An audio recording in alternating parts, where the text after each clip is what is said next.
I hope you're doing well. Sorry about the late start. I've been having a couple technical difficulties here. I started this stream, I don't know, 5-10 minutes ago. And then it immediately crashed. I'm doing alright, though. I'm doing alright. Just having a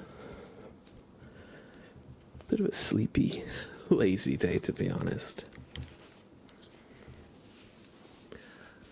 I made the mistake of taking a midday nap after getting back from lunch. And I feel like that's just kind of like how my day's going to be here on out. Just a little bit tired, but I'm alright, I'm alright. Welcome back. We got Walster, Amy, Satak, Zigu Kopo, Gamer Izzy, and anybody else who might have wandered in while I've been dealing with some of my technical issues. I hope you're doing alright. Good to see you. Good to see you.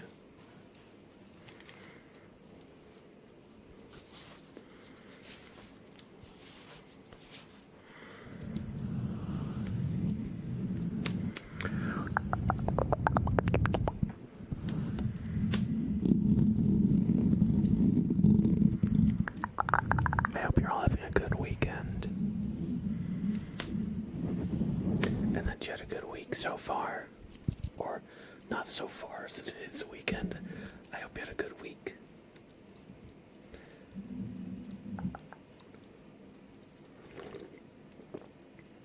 I think we're going to start with some nice, just gentle triggers.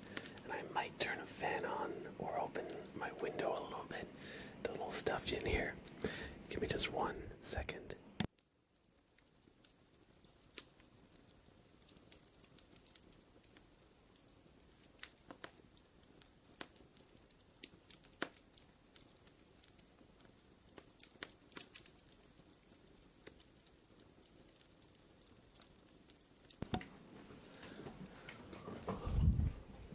Alright, I just opened my window a little bit. Get a little bit of air going. My key light over there is seemingly not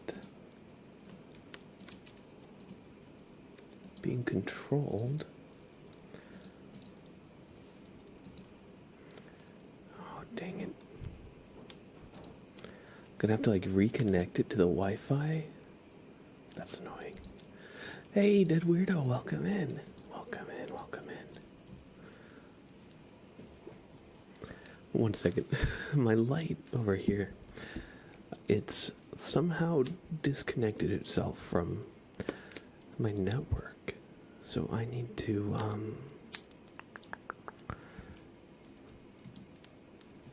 just quickly see if I can get it back. I think I've done this through my phone in the past, so hopefully I'll be able to. I'll just do it in like 30 seconds. Let's see, Control Center, Elgato Control Center, what are you doing?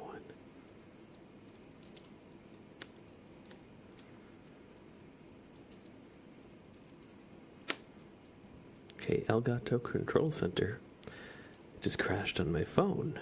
Oh boy. The only thing Elgato Control Center is showing me is this refresh button.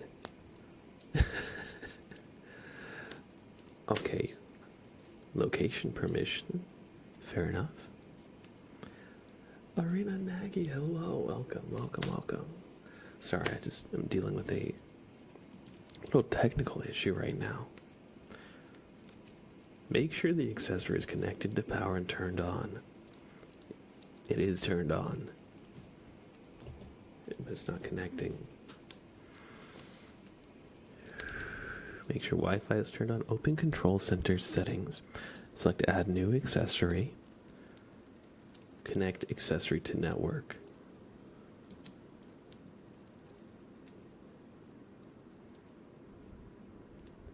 But it's a lamp.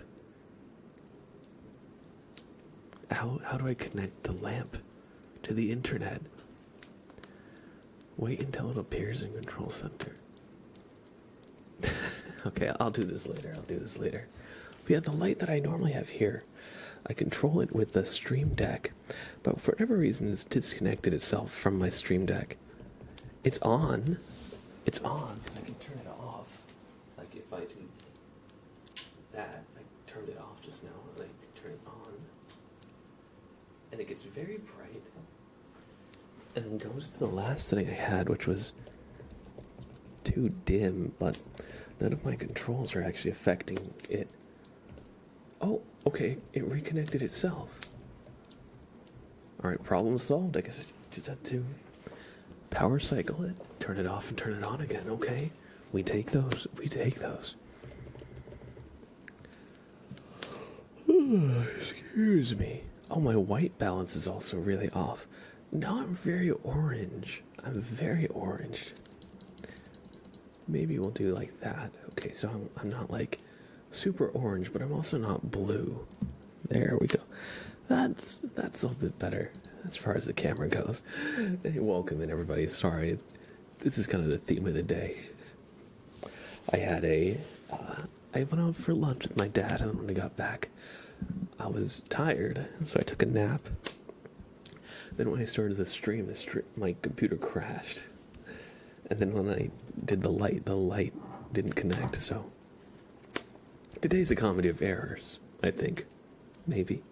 But let's do some ASMR, shall we? Let's do some good ASMR.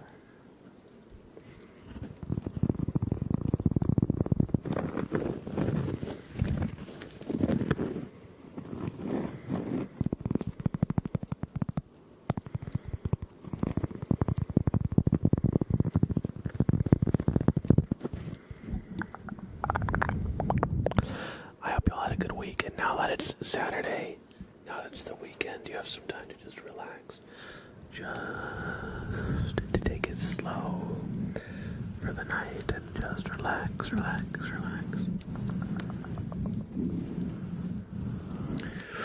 It's gonna be okay. Just relax.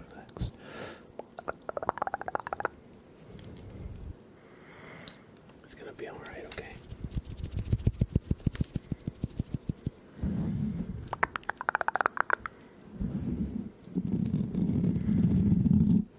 My hair is very wavy, like that. Very wavy today. We don't mind that.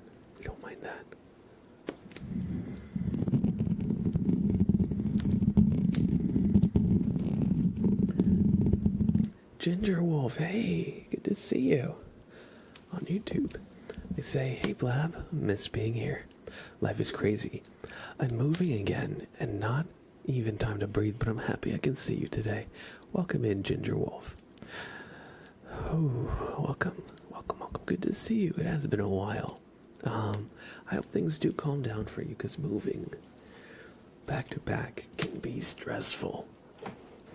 But welcome, good to see you. I hope we can help a little bit while you're here. Just, relax a little bit. Thunder. Oh, I'm so sorry to hear. I'm glad that your grandfather is doing all right now. But that must have been quite scary. I could definitely imagine.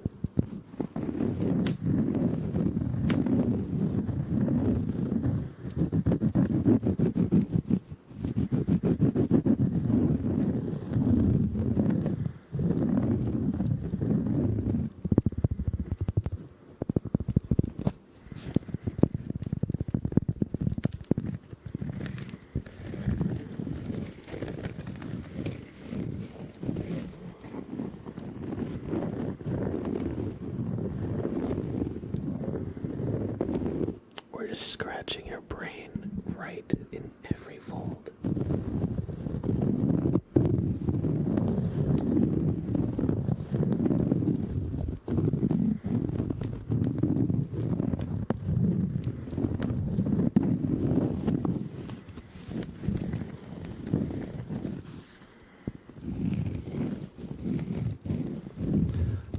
That's not that long, yeah. It was only a couple weeks ago, but it does feel like longer.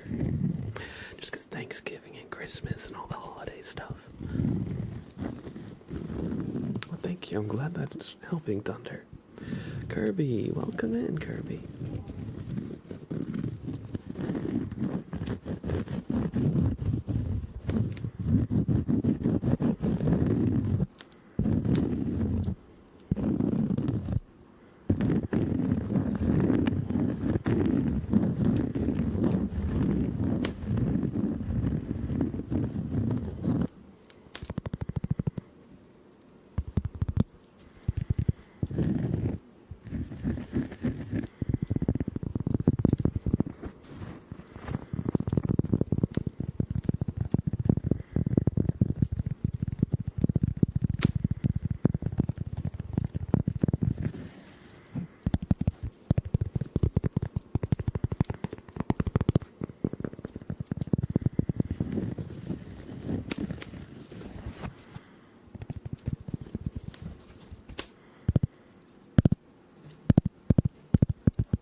Have a little bit of coffee here. I brewed some before the stream.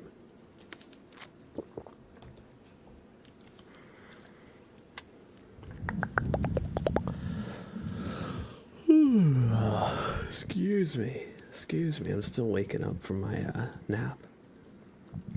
I don't know why it is that laying down for even just half an hour can make you so much more tired afterwards. That's where I'm at right now. Look who it is. We got Scrungo. We got Scrungy in the background. Hey, you want me to bring your cat tree closer? Want me to bring the cat tree closer? I'm gonna bring the cat tree closer. He doesn't want me to bring the cat tree closer. He just wants food. He just wants food.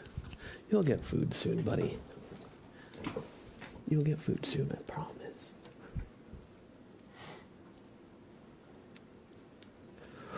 Let's do some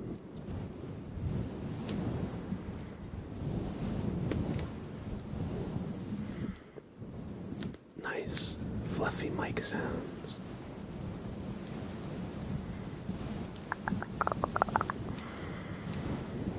Right, isn't the fluffy mic cover so good?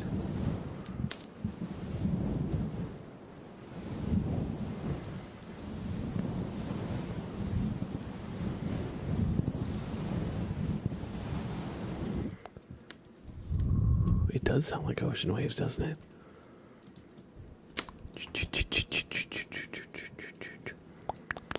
You like scratching with it? Oh, we could definitely do some scratching with it in 1 second. 1 second. Hey, RTP. Welcome in.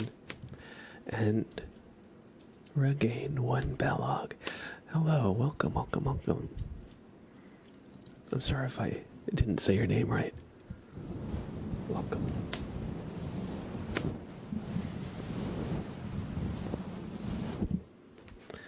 We'll get the fluffy mic cover on the mic.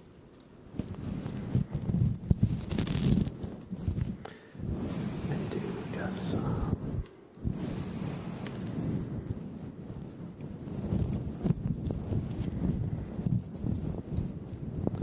I don't know what that means. Let me just look that up.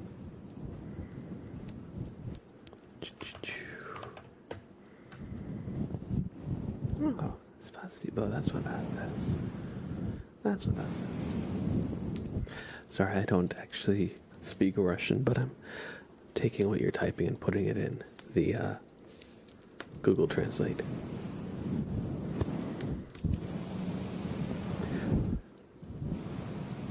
Cyrus Gyrus, welcome.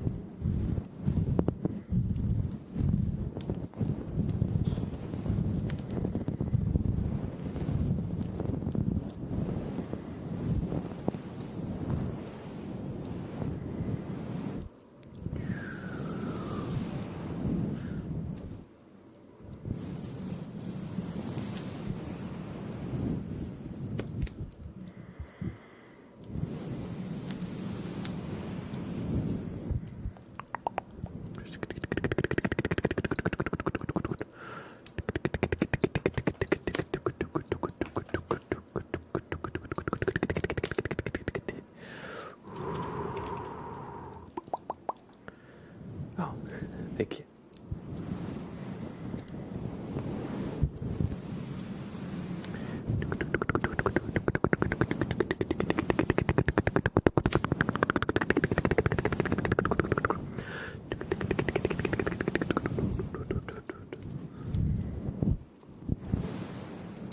Can I have a little bit of my coffee?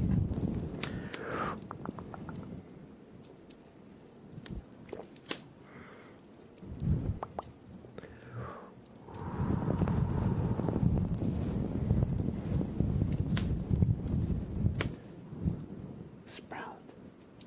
Hello. Hello. You just stay right there, okay? Hey, you. Oh, kitty cat. Hello, buddy. Hello. Oh, hello. Good boy. Good boy.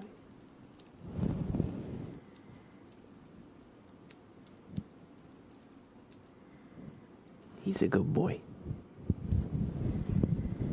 He's a good boy. Hello. What was that sound? Good boy. Hey, welcome in Boxed. Welcome. Thank you for the follow. I hope you enjoy your stay. And thank you for the follow as well. Right, Kane.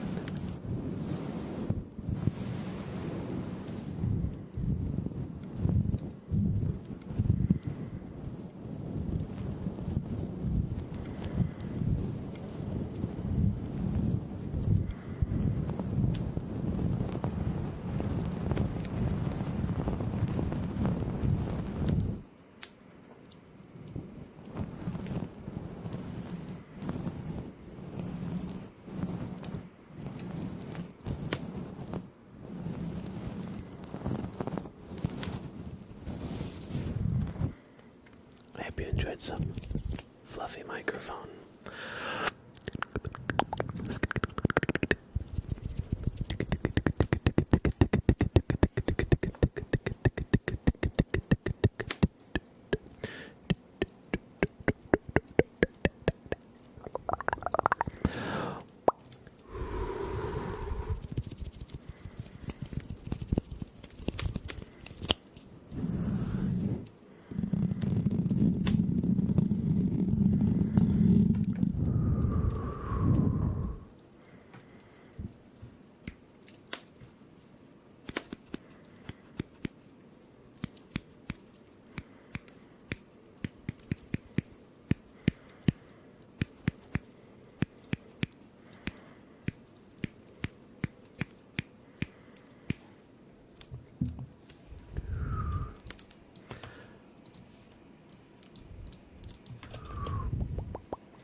Oh, thank you.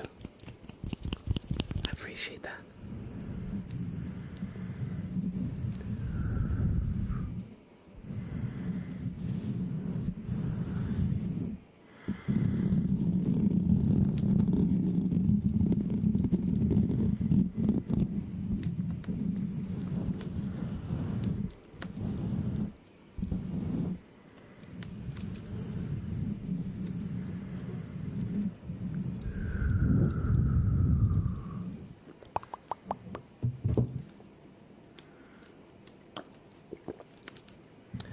Alright, what sound should we do next? You know what? We haven't had frog sounds in a while. So we're going to do some wooden frog sounds. I'm going to throw in a little bit of echo for this.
good buddy.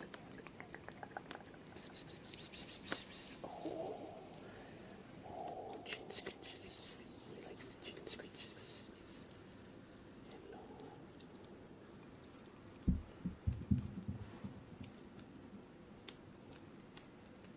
What a good boy. Oh, you're so cute.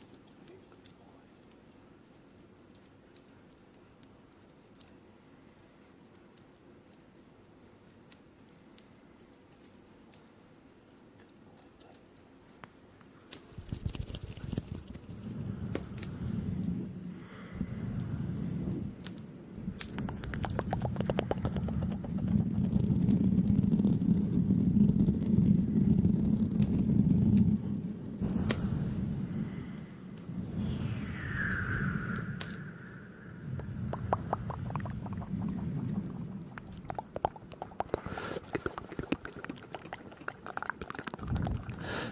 Let's turn some channel points on, okay? Switch some points on. So the channel points are enabled. If anybody would like to redeem anything, they're open. Thank you. Thank you, it's Callie. I hope I said that correctly. His name is Sprout, because he's a lumpy Sprout. He's a very good boy. Sprout. Hello. Hello.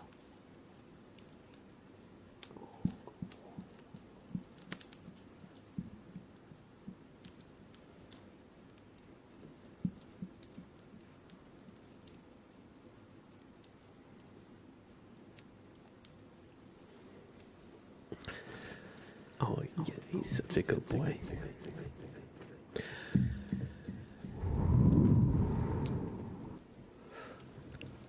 All right, we have a Bobbert inspection for Thunder. So Bobbert is here to inspect you, Thunder. Take a deep breath and don't move a muscle. He's inspecting you for Christmas cheer and holiday spirit.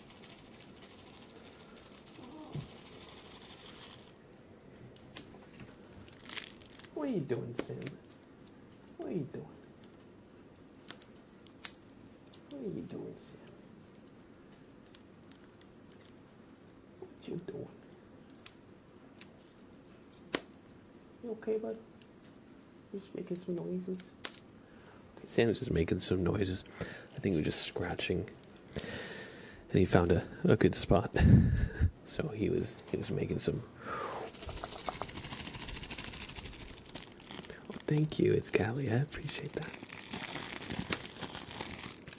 I definitely feel like I also can prefer like just very soft-spoken ASMR.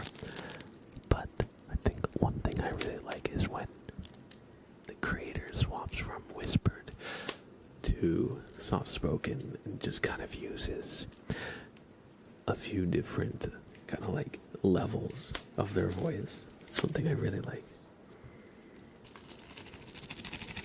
I feel like with creators who always whisper, you never really know what their voice sounds like. But with soft-spoken, I feel like you can hear their voice a little bit better. Anyway, Thunder, take a deep breath and don't move a muscle.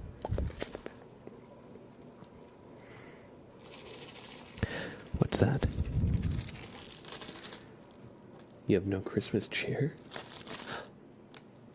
What's causing that? I see. Alright. Thunder, we're going to need a second look, okay? Bobbert noted a distinct lack of Christmas cheer up in your headspace, which we'll just not do. I mean, can't believe Christmas is in 12 days. What the hell? When did that happen? So what we're going to do, Bobbert is just going to take a look to find the root of the cause of your problem, okay? Even Scrooge had some Christmas cheer at the end of the day. So we're just going to take a look around with this light, okay? Just follow the light, okay? Good, good, good. Okay.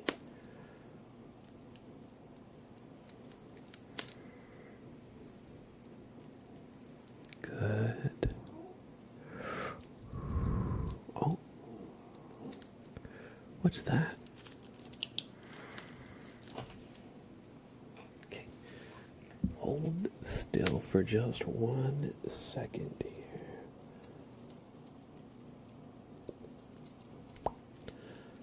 You had a goose up in there. It made a nest in your headspace out of your Christmas cheer. I didn't even know such a thing was possible. But here we are.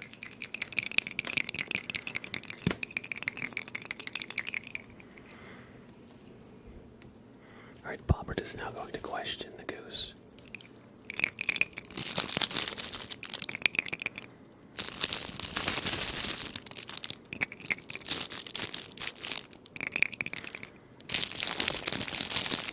Alright, the goose is getting taken away to holding cell.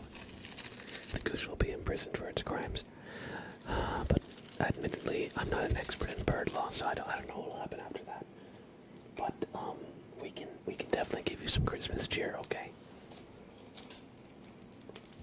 So Bobbert is just going to get you a little green.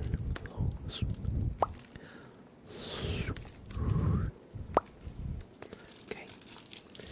He's gonna get you with a little red.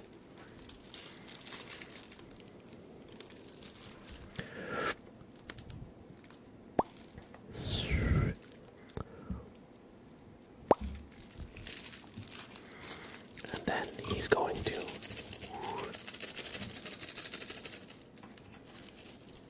give you a boop on the nose. Because he's a snowman. He's got that Christmas cheer. And with that, it looks like your Christmas cheer is returning. Thanks for doing a Bobbert inspection.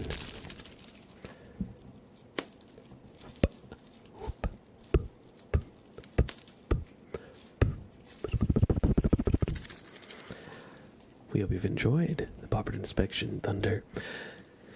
And hopefully, the new Christmas cheer that we gave to you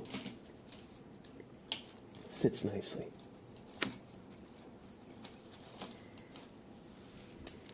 Hey, thank you for the follow.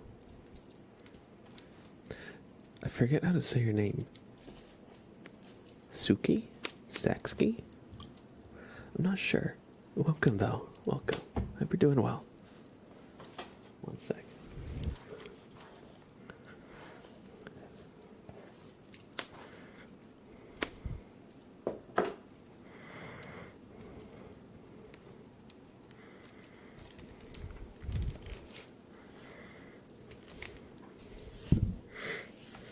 Thanks for redeeming a Bobbert inspection, Thunder.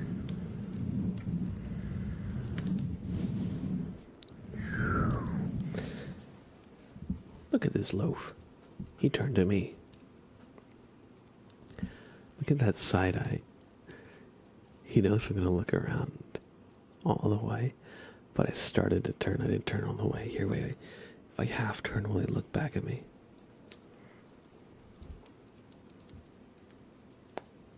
Hey, you. Hey. Hey, buddy. How's it going? How you doing? Are you hungry? Are you hungry? Yeah, he's hungry. He's hungry. He gave a little... Oh, he hungry. He hungry. Alright, I'll be right back. I'm just gonna feed him.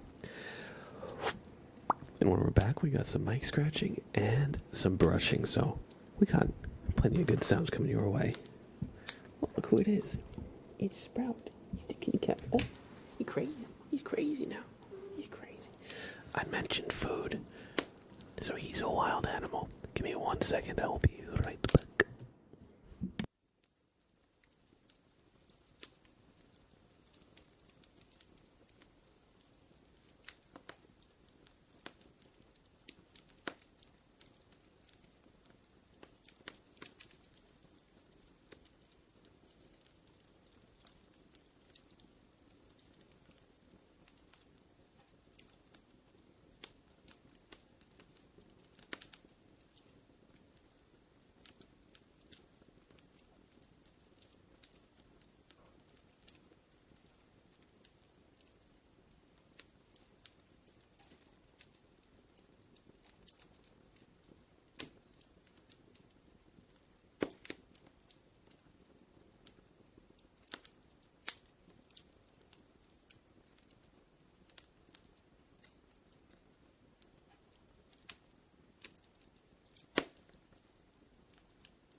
All right. All right. All right. You know, I just rewatched Avatar: The Last Airbender. It's such a good show. It's such a good show. The sprout has been fed, by the way. I didn't get up to just watch the second half of Avatar. And be right back. But yeah, I watched the second half of Avatar in like 3 minutes, guys. Trust me, it's a great show. I only watched on 20 times speed.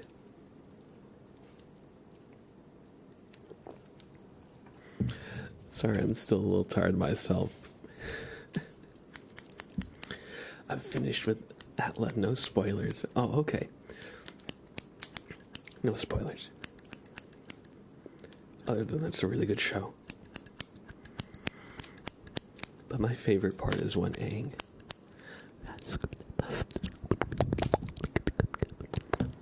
and the Fire Lord,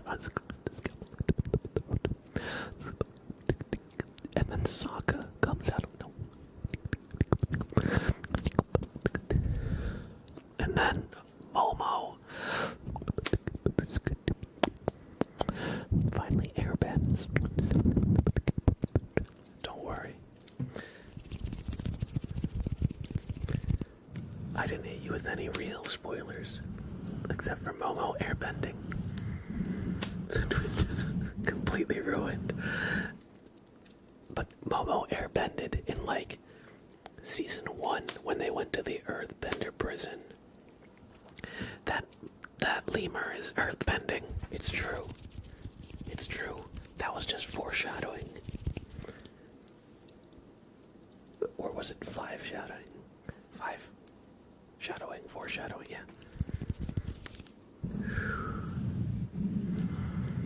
But yeah, it's a great show. Definitely recommend it.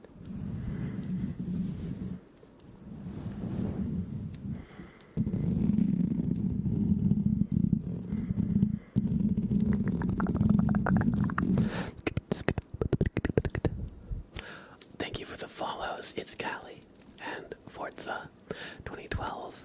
Hello.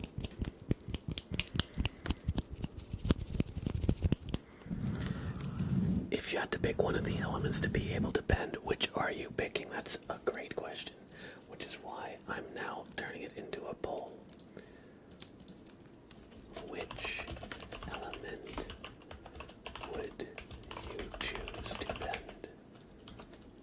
Earth, air, fire, water.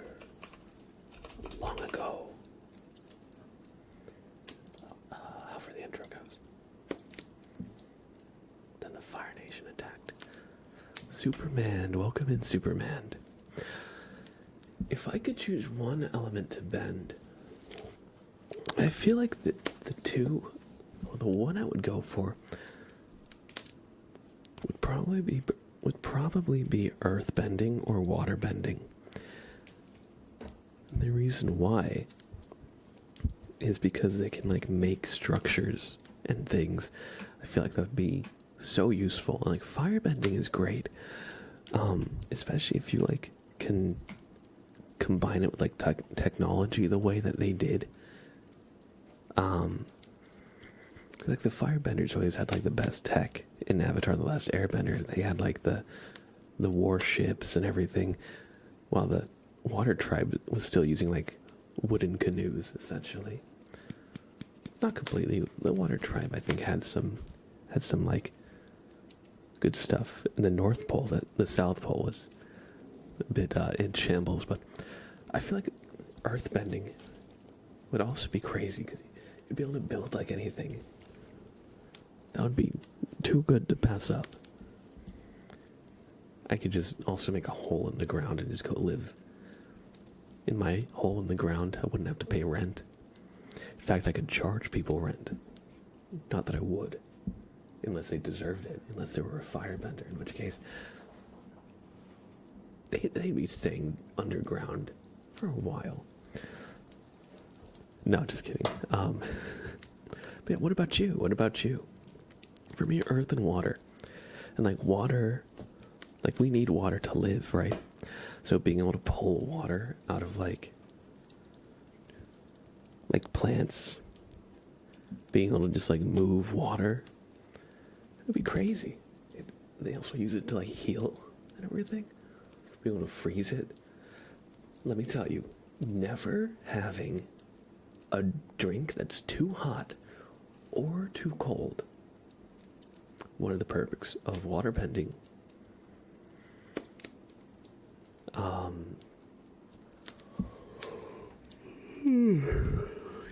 Airbending would be great too. I think the one I would least want to do is fire. But like I feel like earth, water, air, fire. I guess literally the ones I wrote in order are kind of like it. You think earthbending is the coolest, but IRL, I'd take airbending in a heartbeat. Flying is unbeatable. That is true. That is true. But I feel like most airbenders are not going to be able to actually fully fly. They're only going to be able to do like limited flight, which, don't get me wrong, is great. But if I was earthbending, I could just earthbend a pillar up. I don't know. But yeah, no, airbending would also be great because you'd be your own air conditioner. Because like in the first few episodes, Aang was just walking around the South Pole with like just completely inappropriate weather for the weather clothes. He was like his airbender like shirt with like I think it had short sleeves. And just being able to always be at a good temperature. Actually, that would be pretty crazy. Because in the summer, you will not catch me outside with the humidity. And in the cold, you gotta bundle up. But with airbending, you're just good. You're just good. So, if you're a fashionista, airbending is the way to go. I'm not a fashionista. But if you are, airbending is a clear choice.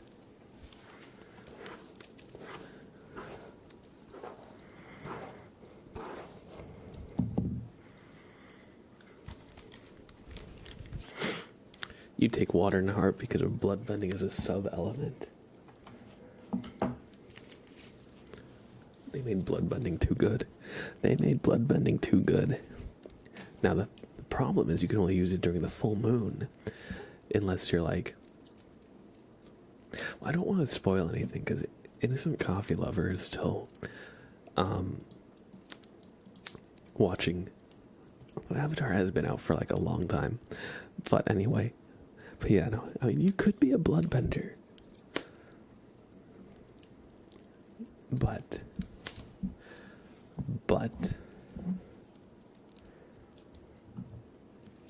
No, you're right. Bloodbending is scary.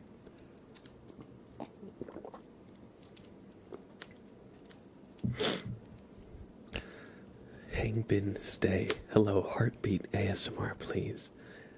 Where am I going to find a heart to beat? Okay, wait. I got you.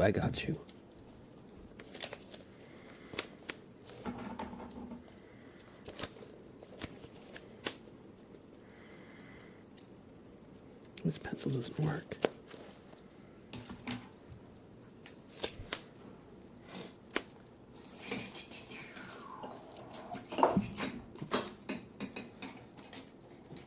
Don't mind me, I'm just dropping everything off my desk. Okay. Well, here we have our heart. Okay.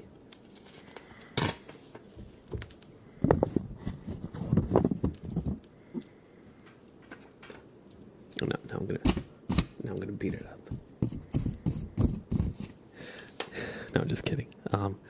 My heartbeat. Okay, I've never done this before, but I guess we can try. Okay. I feel like you'd need to like...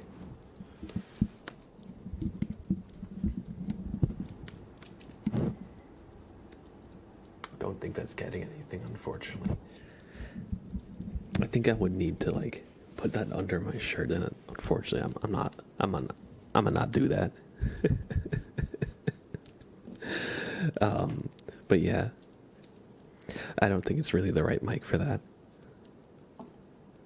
But welcome. I hope you enjoy your stay. Otherwise.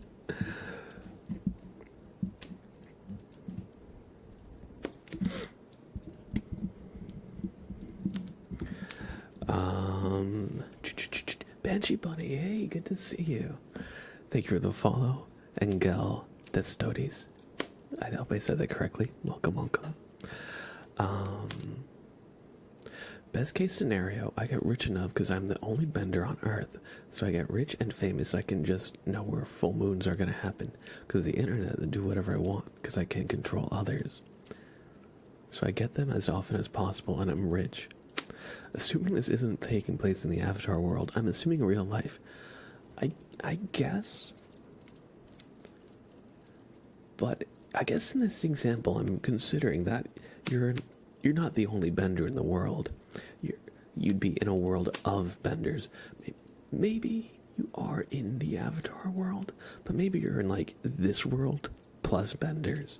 That's kind of what I was assuming. So I feel like with bloodbending, you'd get caught because people would be aware of bloodbending. But still, waterbending is still really fantastic, though. I mean, you don't even have to do anything like questionable ethically. You could just be like a doctor, because waterbending can heal, and be pretty great. That'd be pretty great. Is bending common, or is there like a couple dozen benders? I feel like it would probably be fairly common. I mean, like, they never really show how common bending is in Avatar. There are a lot of benders and there are a lot of non-benders, but they don't break it down to say like 75% of people can't bend and 25% can. So I would say it's like maybe like 50-50, 75-25. I would say bending is common enough that people would know when they see bending. Like, like in Star Wars, when like Jedi or Sith come out, people know what they are. That's kind of like where I'm coming from. So like if you were bloodbending, people would probably be able to find out what happened. Mikey28, welcome, welcome, welcome. Getting airdropped into the avatar setting, I'm becoming an earthbender just for the style points. Exactly. No, that's why I think if I had to choose one, I'm going earthbending.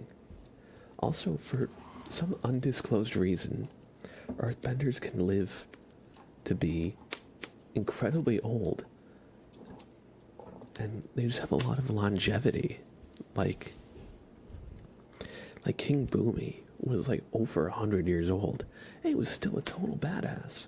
I mean, guy was ripped at like 130 something years old. That's crazy. That's crazy.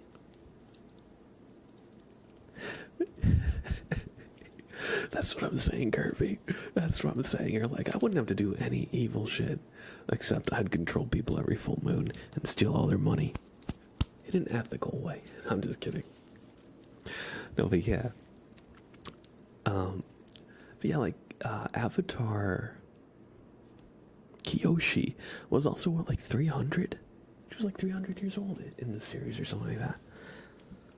And then, since Innocent Coffee Lover haven't seen all of it, I don't want to spoil too much. But we also see an incredibly old earthbender in Legend of Korra. So earthbenders would be able to live for a very, very long time. It's undisclosed why they have that longevity. They just do. So that's another plus for earthbending that I feel like isn't discussed. But metal bending, oh my god, metal bending's crazy. Like what I talked about with like the Fire Nation having the best technology because they have access to fire, so they can like smelt and get that going before anyone else. And then they have lightning, so they can power like machinery and get electricity, harness electricity. If you could metal bend, you could do that too. I mean, you'd still need some energy source, but you wouldn't need fire to like forge stuff. You'd basically be able to 3D print stuff out of metal. I mean, it's not like Toph was 3D printing stuff in Avatar, but I feel like with metal bending, earth bending's crazy.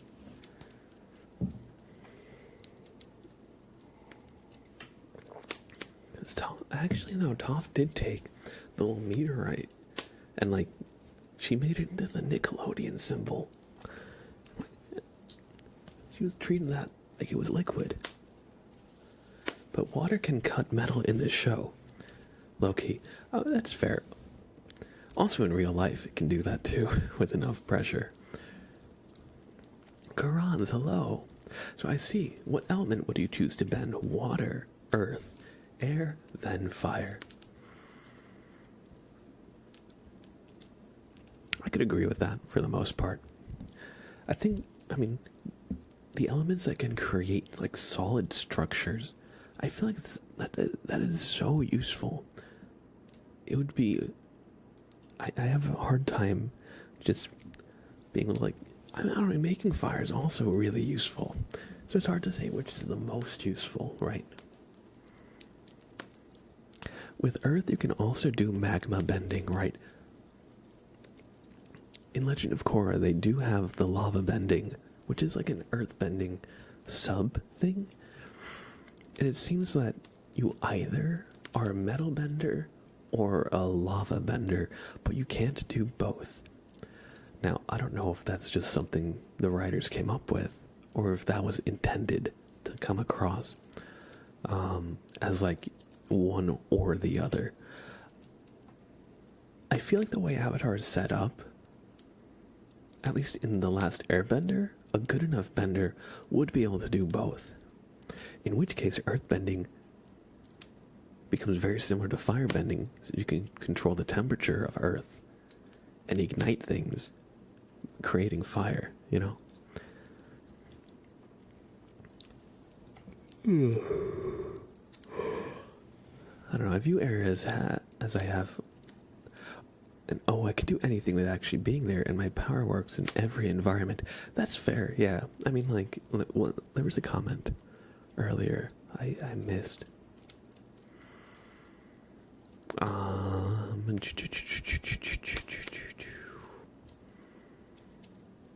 Let's see.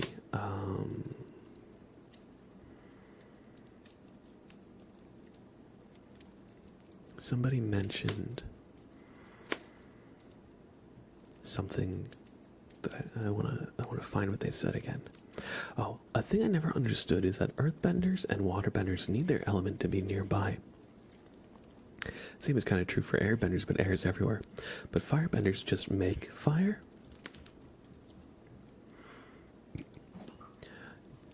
Yes. Yes, they do. The way it's described in the show is that firebending comes from the breath.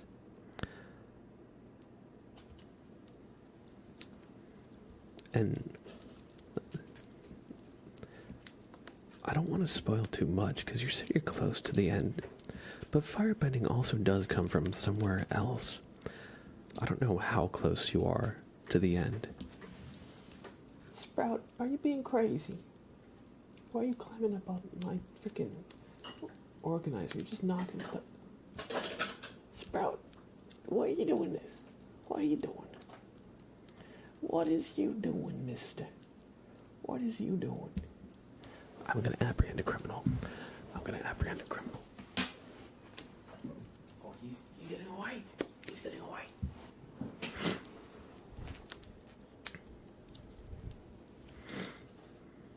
You're in episode 17, book 3. Okay, wait.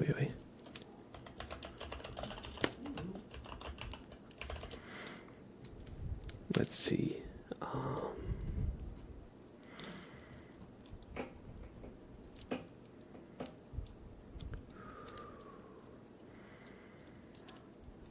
Okay, yeah, so you did see the Firebending Masters, so I can talk about that without spoiling.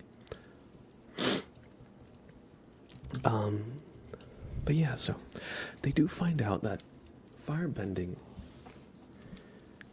is like bending energy itself in like a raw form, but also considering that firebenders cannot bend when the sun is eclipsed, firebending kind of comes from the sun in a way, the same way that when the moon was killed, waterbenders had no power. So that the moon provides kind of power or a connection spiritually to water, and the sun provides that spiritual connection to fire. So with that in mind, fire, and they say fire is also creating, it's not just destruction, it's also life. So fire, it's more esoteric. It definitely is more esoteric. Like, fire needs air as a fuel, right? You can't bend fire if there's nothing to sustain it. But it's like kind of air bending, but not really. I mean, the problem is you can't get too like scientific, right? It's a magic system. But yeah, if you consider firebending to be kind of like taking energy from the sun, or taking energy from within yourself and giving it life, turning it into fire, then I think that makes some level of sense. Because airbenders and firebenders kind of don't need an external material. Firebenders generate their own, and airbenders, well, like you said, air is everywhere. So it's not really an issue. 1 second, let me just blow my nose.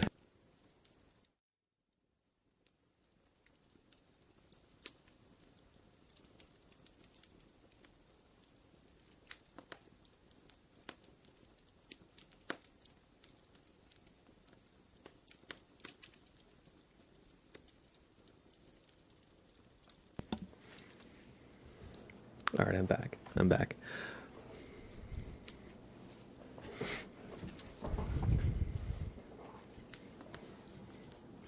But yeah, firebending is a little weird because they generate their own element.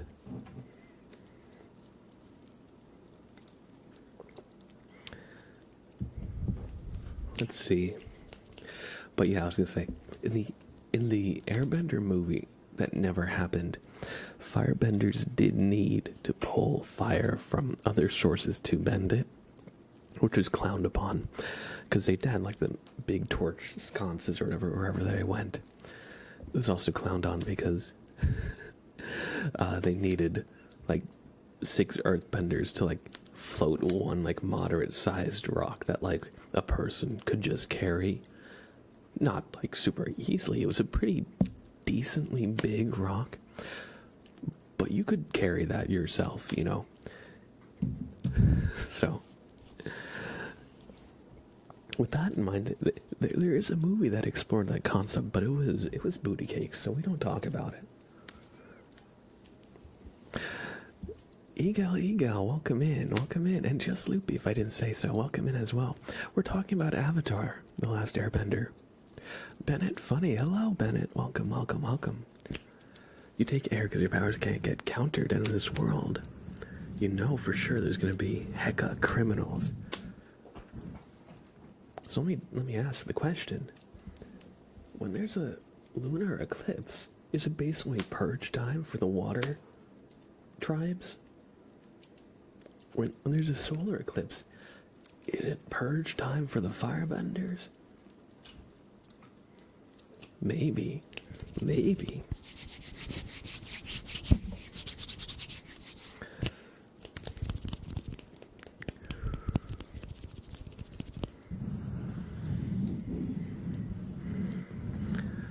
I mean, but yeah, airbending seems like a really great one to have, like, just for so many reasons. Like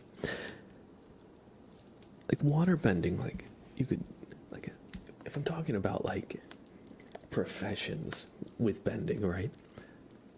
Water bending, you can just do medicine, you can just be a doctor. That's crazy. You could be the best bartender or barista ever, because every drink you serve, you just make the perfect temperature. You'd be great at cooking. You just control the temperature of whatever you're cooking, because almost all food has water in it, right? Earth, you can make houses. Crazy. That's crazy. Just by itself, you can make structures. If you can metal bend, you'd be like the world's best blacksmith. If you have air bending, you'd be a really great boat captain, assuming we're still working on sailboats. You'd be great for generating electricity with the wind turbines. That'd be crazy. You could fly, even limited flight or just jumping really high up would be really cool. And like, if you fall, you can just like airbend to slow your fall down. And that's crazy. Let's see what else. Airbenders are like ridiculously good at dodging. So you have like almost like a spidey sense too. And you'll never be late to work, assuming you can fly. But even though he couldn't just fly by himself outside of the Avatar state, Aang was like the fastest on-land character.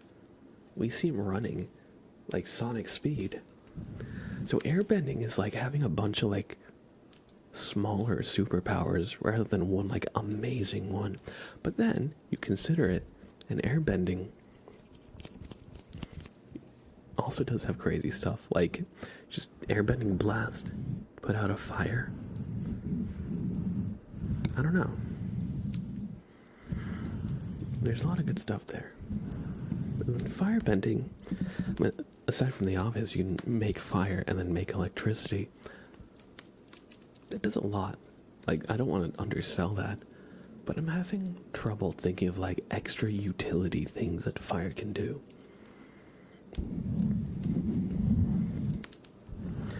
if we're being realistic, can't an airbender take the air out of someone's lungs? Oh yeah, and that happens in The Legend of Korra. So airbending would be a really great villainous power.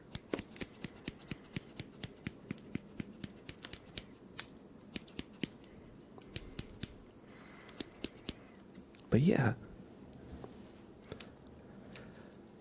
I feel like a lot of the elements can kind of like step into like some of the utility of like the other elements, right?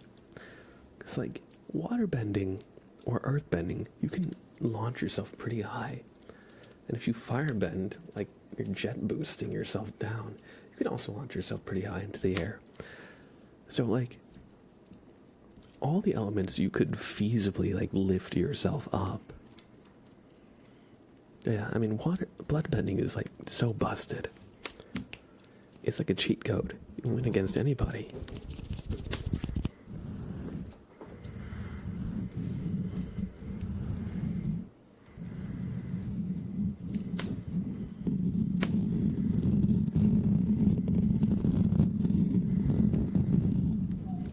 But if we're talking about being able to bend things inside of other people's bodies, you can use air to pull the air out of somebody's lungs. And if they're blood bending somebody and they can no longer breathe, then it's kind of a tie, right? They can't bend if they can't breathe. Could you make the air so dense around somebody that they can't move? Because you can alter the density of air or your element, right, for the most part.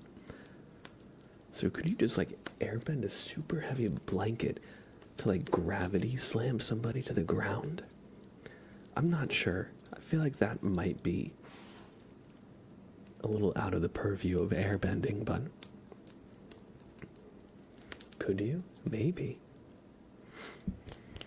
But yeah, so you could definitely airbend the air out of somebody's lungs.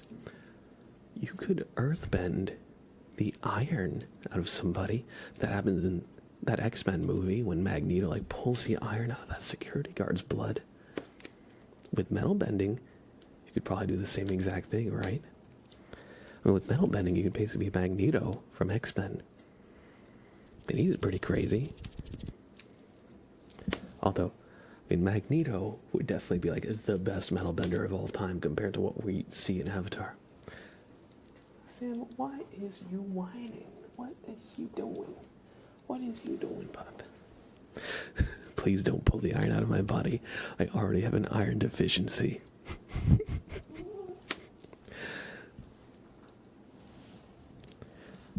Hippity hoppity, your body's iron is now my property. And wait. So with firebending, we have a biological electricity, right? Like our brain has electrical synapses. I don't know if electrical synapse is a word. Is a correct word, but we have electrical signals going out in our brain. So theoretically, if we're talking about how far you could take the elements, could you lightning bend the electricity in somebody else's brain? Now, I don't really think so, because in Avatar: The Last Airbender, generating lightning is incredibly difficult just to generate it. And they don't really control it so much as just release it. They do have lightning redirection, but it's not like super fine control, right? Sam, what are you doing? What are you doing? Are you chewing the wheel of my chair? What are you? Shh, I'm gonna pick you up now. There's no escape, Sam. Whoa. This guy is chewing the wheel of my chair. What you doing? What you doing? What you doing? I airbended this cloud together. Now he is sentient. It is my greatest mistake.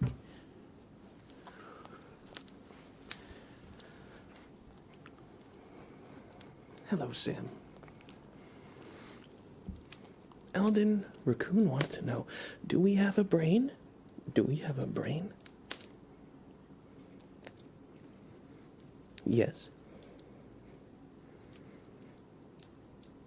He's unsure. Okay, I'll put you back down, buddy. Okay. Okay. There you go.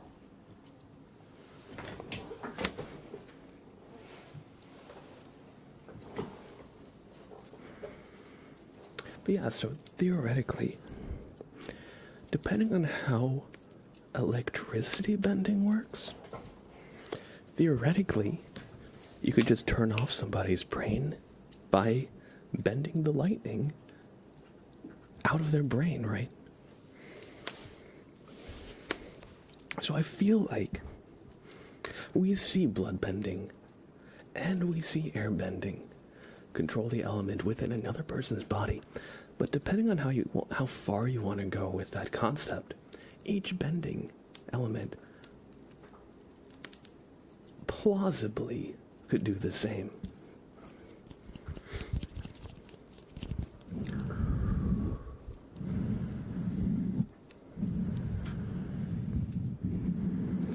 Do we have a brain?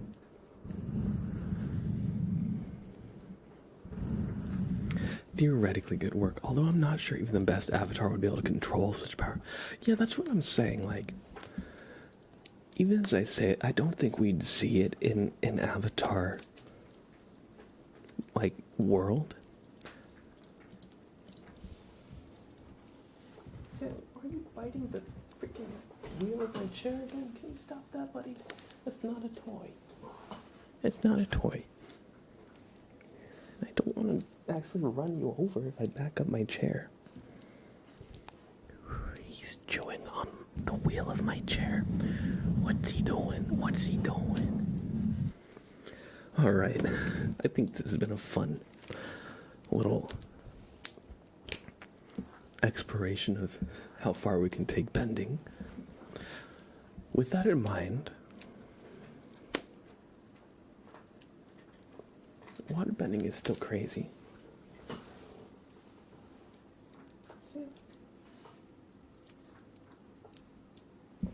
One sec, he's got something, I'm not sure what it is.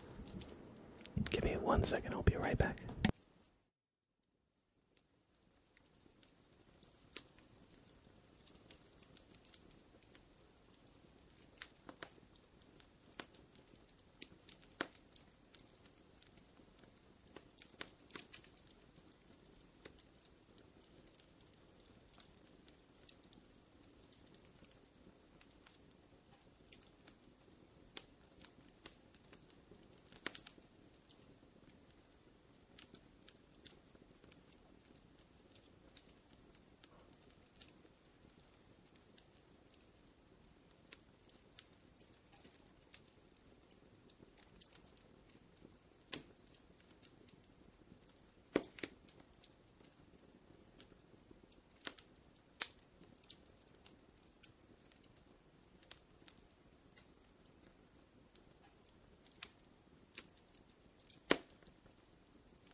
All right.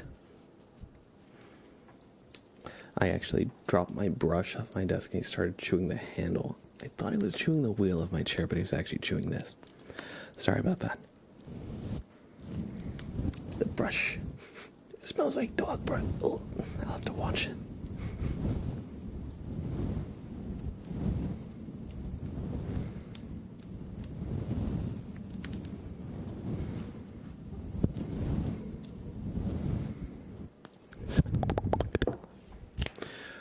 Oh, thank you for the follow, by the way, Eldon Raccoon. I appreciate that.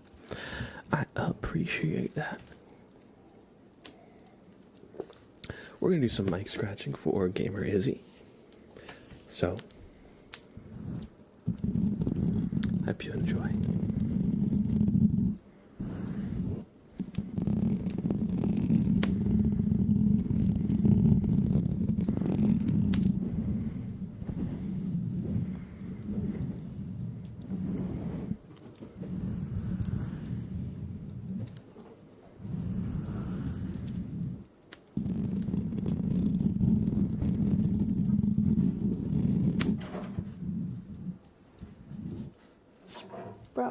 What are you doing? What are you doing? Crazy. You're crazy. You see this guy? He's crazy. Crazy.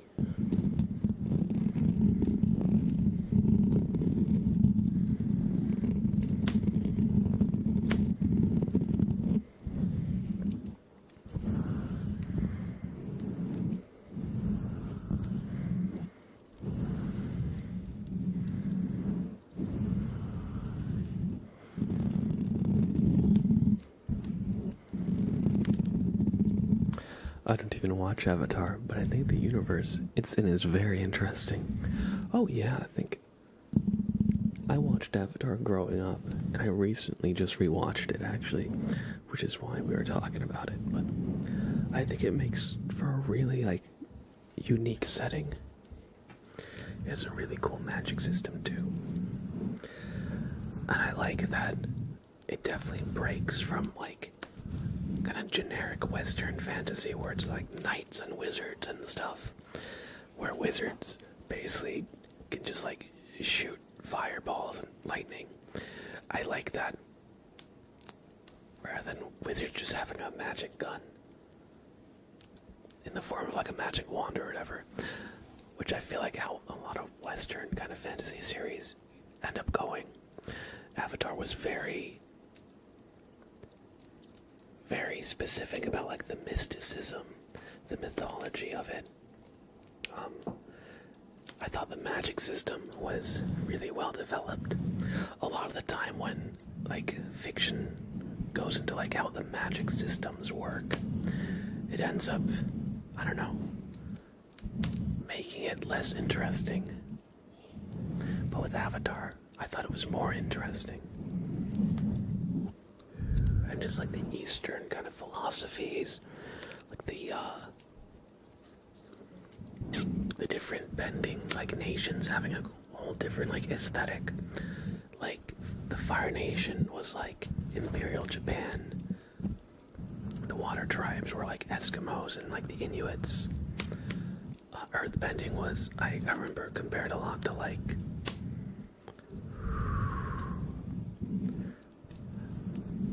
I know China. I'm not exactly sure which era of China.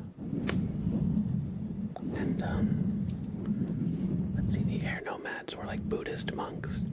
I really liked that they had such well-developed and thought-out cultures, rather than just being kind of for lack of a better word, fantasy slop. Because we've had Lord of the Rings. And we've had a lot of other Western fantasies about knights and magic and stuff. It's a little bit overdone, you know. So I definitely appreciate something that was a lot more original in the Avatar universe. Your favorite was the Airbenders? Yeah, I think they're the most unique. Lord of the Rings is fantastic, yes. I want to rewatch it because the last time I saw it I was still a kid.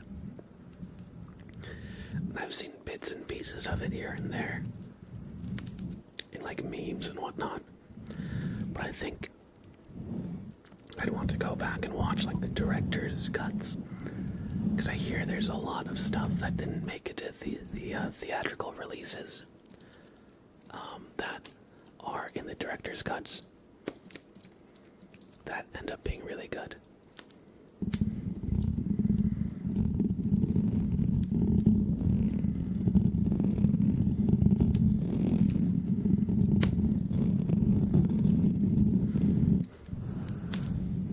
But yeah, for me, which bending I think I would choose to bend really would change based on what world I'm in.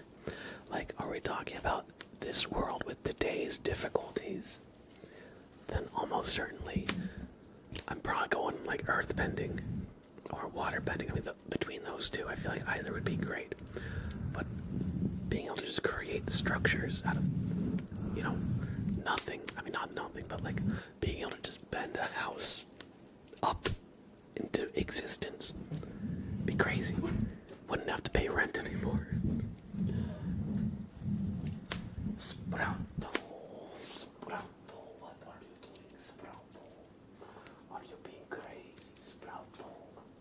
Sam, just go bed, okay? I'll hang out with you later, okay, buddy? Oh, Sprout dog. The pets are crazy. Sprout dog. Sprout dog. Oh, he's crazy. Okay.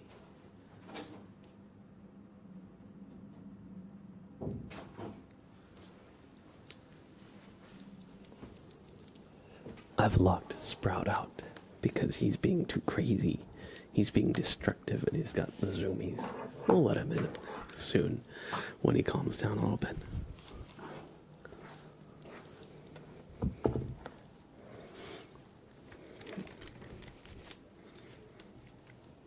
Depends where you live.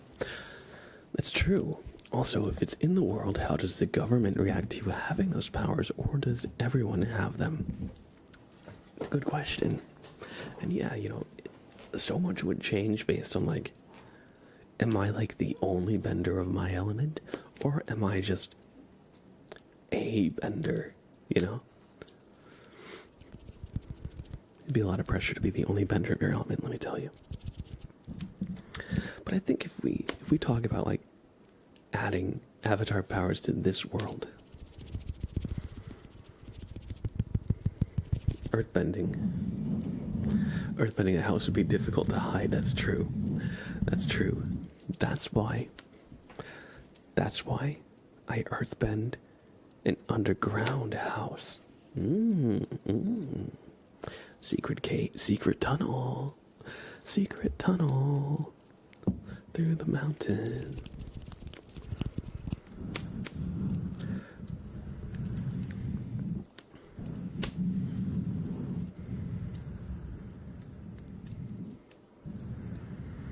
If it was secret, I would go with fire or air. I was gonna say, yeah. That would be the downside of making structures out of water or earth. If it was banned or illegal, I bet you earthbending a house would definitely break property zoning laws and probably some construction codes. Let's be real. They would not want a huge portion of the population just bending unstable structures. I think we could say that easily.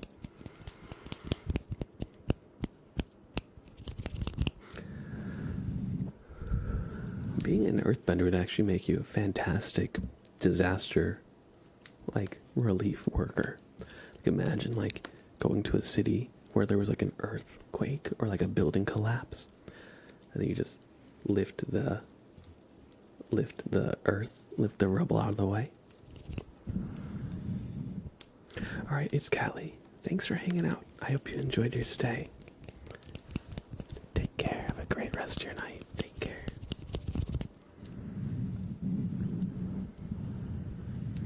Thanks for dimming a hydrate. Cheers.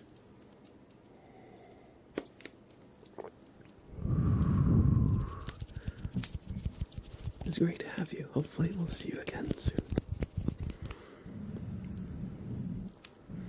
Nobody would ever know I'm lighting candles with magic. Very true. But yeah, I mean, airbending has so many little sub-categories of, like, useful powers. It's hard to get outside of that. Maybe all the people who wear a t-shirt and shorts in the winter when it's snowing outside, maybe they're just airbenders. They just bend the temperature of the air around them to something more comfortable, so they never overheat. Firebending would mean no electrical bills. Very true. You'd be able to live off the grid. You'd be able to have your own grid. Brushing. Alright. We're gonna do some brushing for Gamer Izzy, so. Hey, the Janky Gamer, welcome in.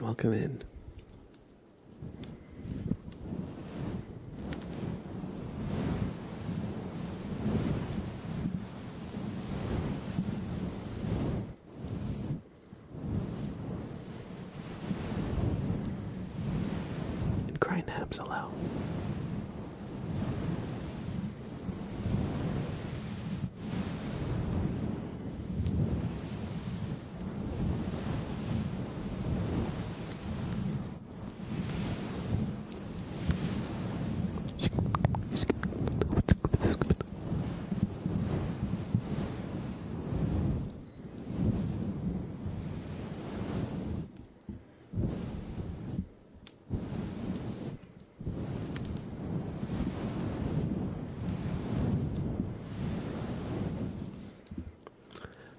Okay, Mercy, I hope you enjoyed some brushing. Next we have a name trace for cosmic theorists. So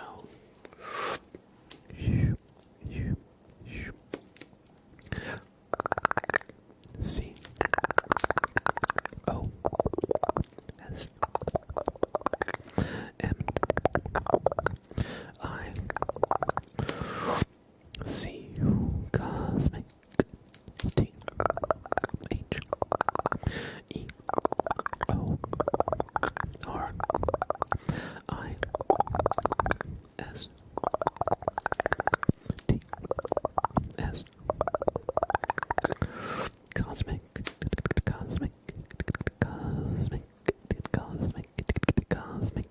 theorists.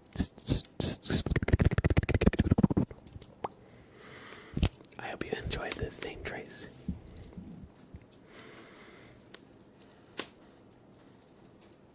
Where is Bobbert? Bobbert, where are you, Bobbert? Oh, here we go. Here's Bobbert. We have a Bobbert inspection for Just Loopy. So, Just Loopy. Bobbert is here to take a good close look at you. So take a deep breath and don't move a muscle as he inspects you.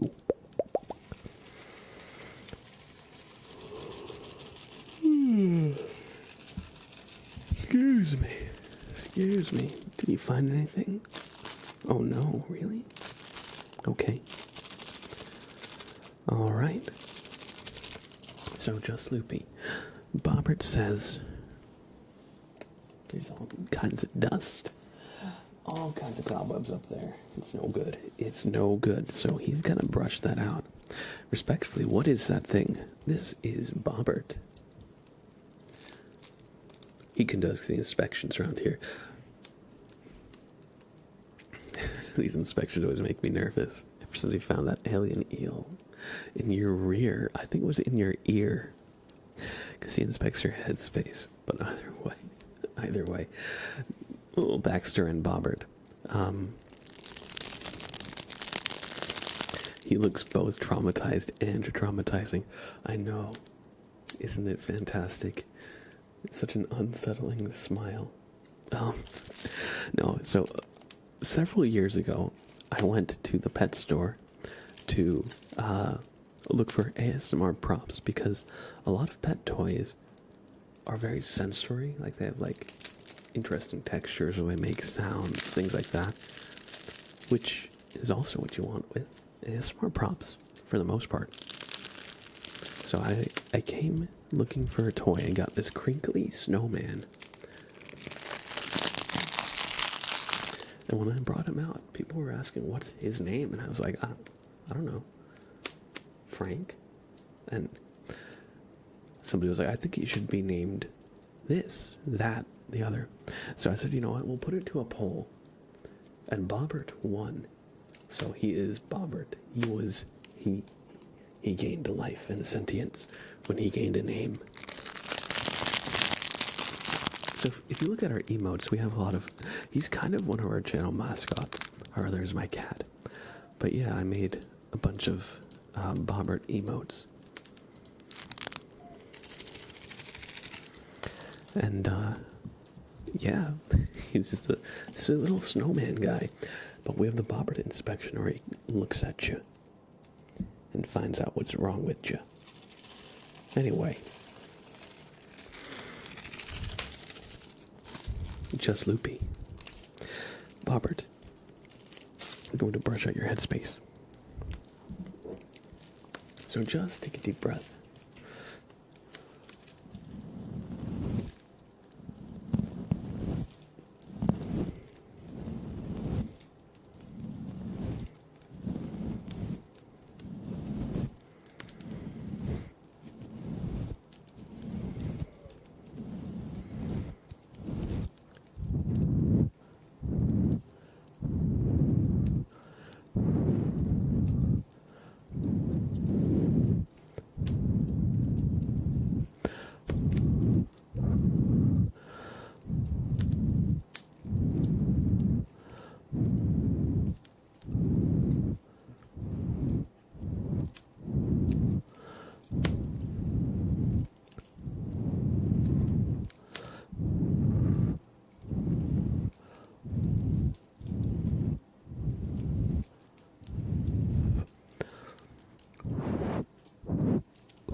And with that, he's brushed out your headspace. And now we're going to just take a quick second look at you, okay? So just take a deep breath and follow the light, okay? Just follow the light. Good. Good. Good. Good. Okay. It seems that you just had a little bit of negative energy lingering in your aura, so we're just going to get up in there and I'm going to just reach in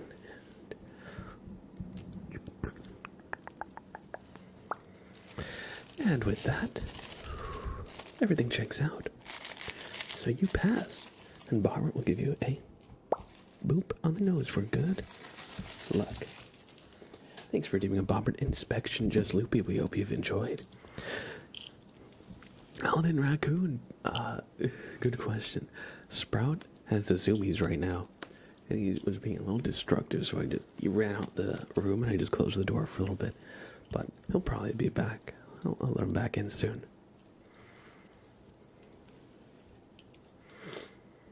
We have some brushing for Amy. PTT.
Frosty Husky, welcome in. Welcome.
It's good to have you.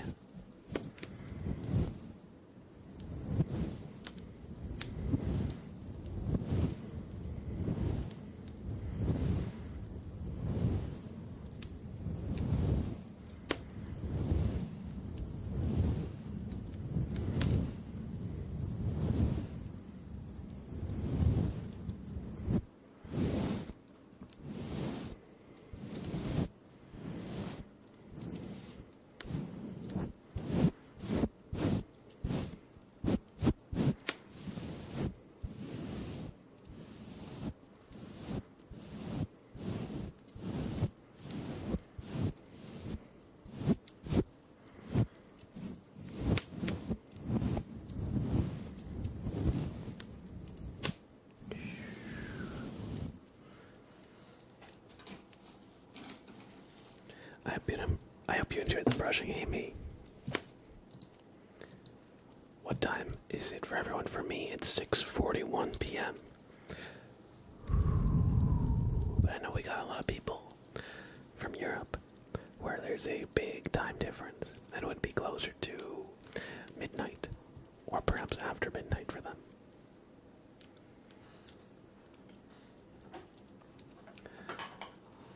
Next, we have a tarot reading for the Janky Gamer. So, without further ado, we'll roll this die. And your card will be the 7th card in the deck. No problem at all, Amy. Always great to have you here.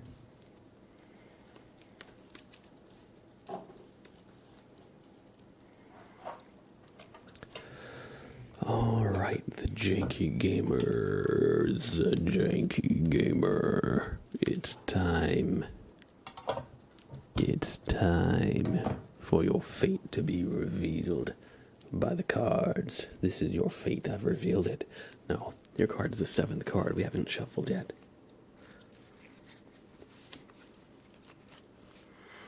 So, do a quick shuffle. Sorry if that was a little bit loud. We'll go one more shuffle just to really make sure we mix everything up nicely.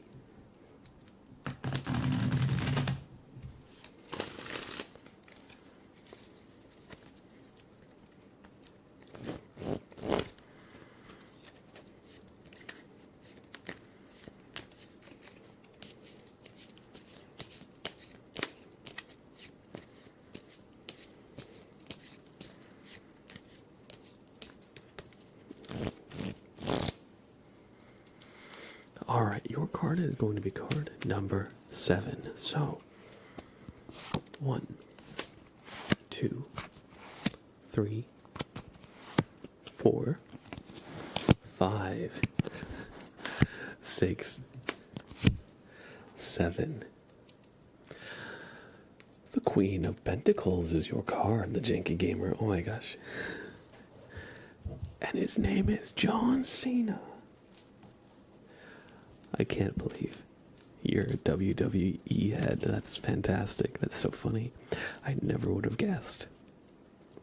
WWE is such a funny thing to me. I've never really been into it, but I have friends who really are.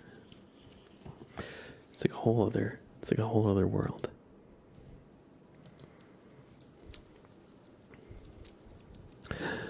It says, the Queen of Pentacles is in the countryside, sitting under a rose tree surrounded by flowers and peaceful animals.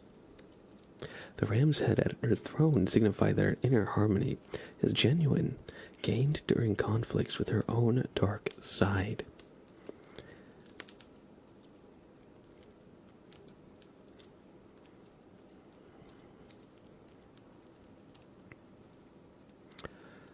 All right. It stands for trust. Someone who's understanding, especially of themselves and their potential dark side. Selfless actions. Somebody who is understanding. Oh, I said that already. It says deep emotional connection.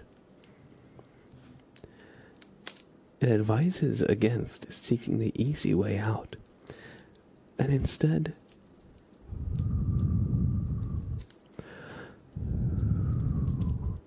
let's see. It says, love is a glass that can break when held too tenderly or too tightly. Which is why you need the trust. You don't want to trust so little that you hold on tight and break things. You don't want to trust, I would say, too much to where you can get walked on. Let's see, what is it actually saying here?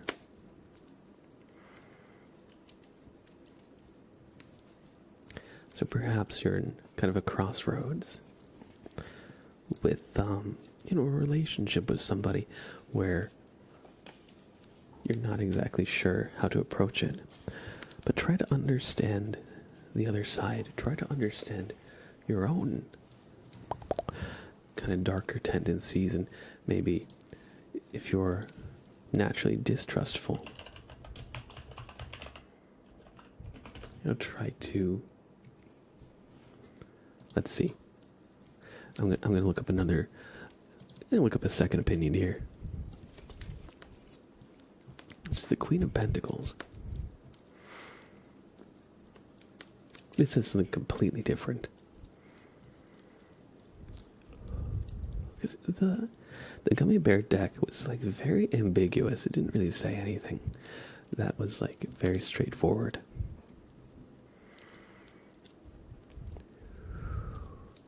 It says the Queen of Pentacles represents a motherly figure who desires to help you maneuver your way and achieve your goals with the helping of her common sense.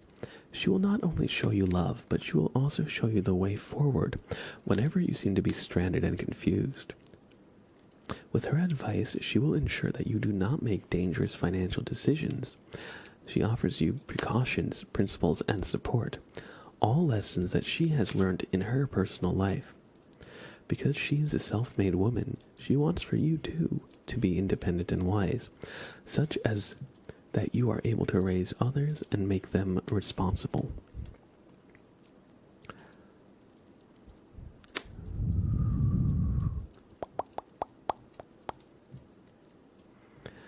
Let's see.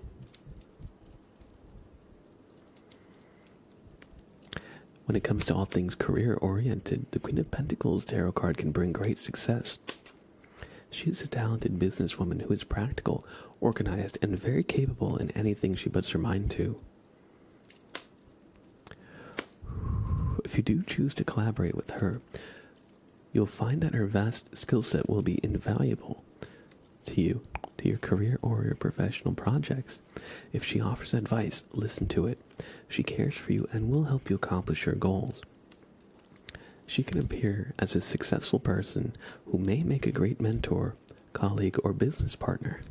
So if there's anything or anyone in your life who you think that it's describing,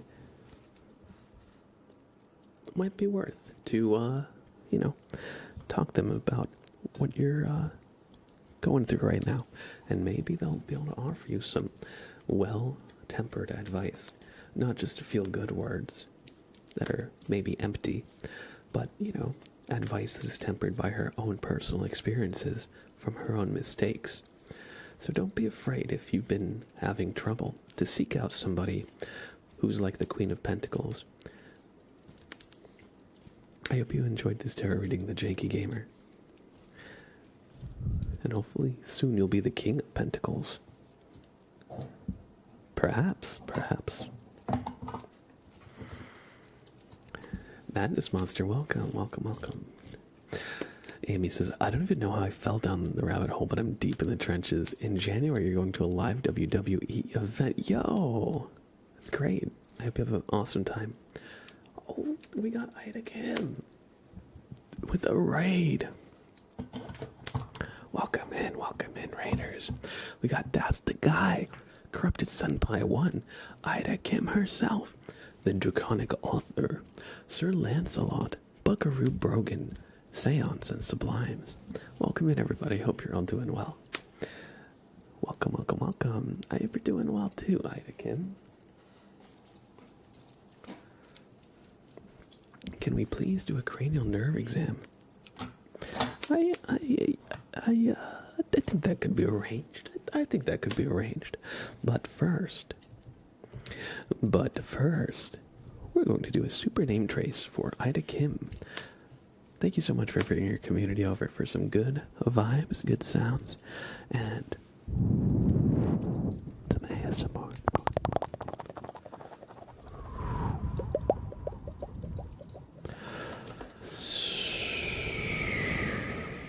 Ida Kim. Thank you for the raid. Thank you for bringing your community over.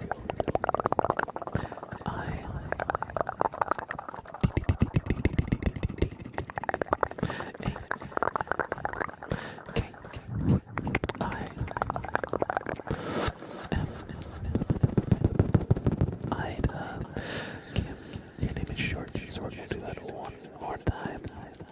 So watch carefully.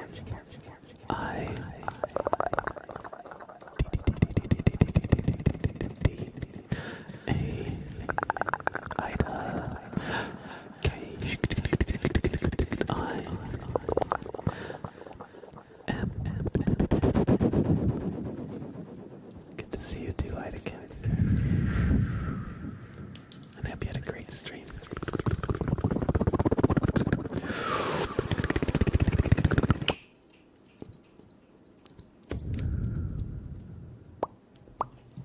Thanks for bringing your community over. We were talking earlier about Avatar: The Last Airbender, and I want to ask all the readers, if you could bend one of the elements, water, earth, air, or fire, which would it be, and why? Assume it's like the world we're in, and just bending just exists. Just people are asking, like, are we in the Avatar setting, or are we here? Let's just say, for simplicity's sake, we're in the world as it is. But suddenly benders appear. I love Avatar, and I've given this much thought. Fire, because it's the best. I think fire would be really great in a setting where, like, I mean, right now, like electricity, you become your own power company. That's crazy. It's crazy. But yeah, I was gonna say earth for myself, actually, because being able to just bend a house, no more rent, bam, easy. But also, earthbenders for some reason can live like up to like 300 years. They don't ever explain why, but Kiyoshi was like 300 years. Bumi was like 130 when we first see him, and he was still kicking ass. Legend of Korra, Toph is still there, you know? So, earthbending, I don't know why they can live that long, but metal bending, you'd be able to just 3D print whatever. That's crazy. That's so good. But yeah, water would also be great. I mean, they're all so good for like different reasons. But it's like water, if you can heal, you're like the best doctor ever. Blab solving the affordability problem through earthbending. Oh yeah. Oh yeah. But yeah, like water bending, you would be the best barista ever. Every drink would come at the perfect temperature. Best chef in general, actually, because all food has water in it, right? Now, people were saying blood bending is OP, but if we go as far as we can with bending elements in other people's bodies, we see in Legend of Korra, you can just take the air out of somebody's lungs. And there was that one X-Men movie where Magneto bended the iron out of somebody and broke out of prison. Could you bend the iron out of somebody else's blood in Avatar? But wait. How far does electricity bending go? Because our brains need electricity, right? We have bioelectric energy. Could a talented enough firebender just bend the electricity out of your brain and just like, you're dead, you're done? Because people say blood bending is overpowered. I feel like we haven't fully explored bending all the elements in other people's bodies. Because all the elements do have like an instant kill move if you really want to go that far. Anyway, that's my... Thank you for coming to my TED Talk. Bone bending. That's just water bending. That's just water bending, let's be real. Thank you for the follows. Edward, if he could. And Taikyo.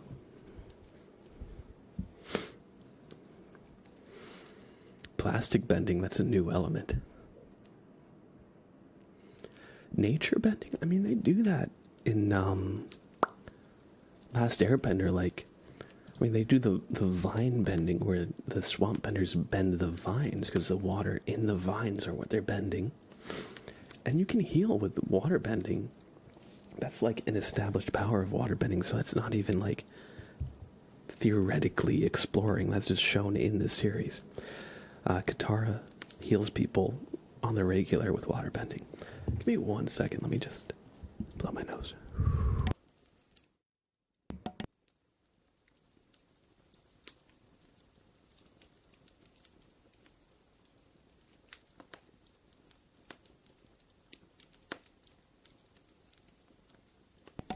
Nose bending.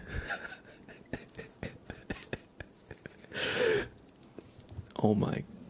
Oh my. I'm tear bending.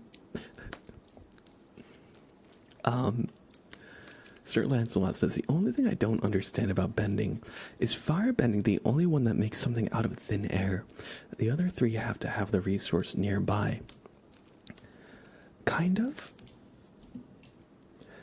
Fire is the only element that generates itself, right? But in the series, they say firebending comes from the breath. Firebending comes from the... Did I say firebending?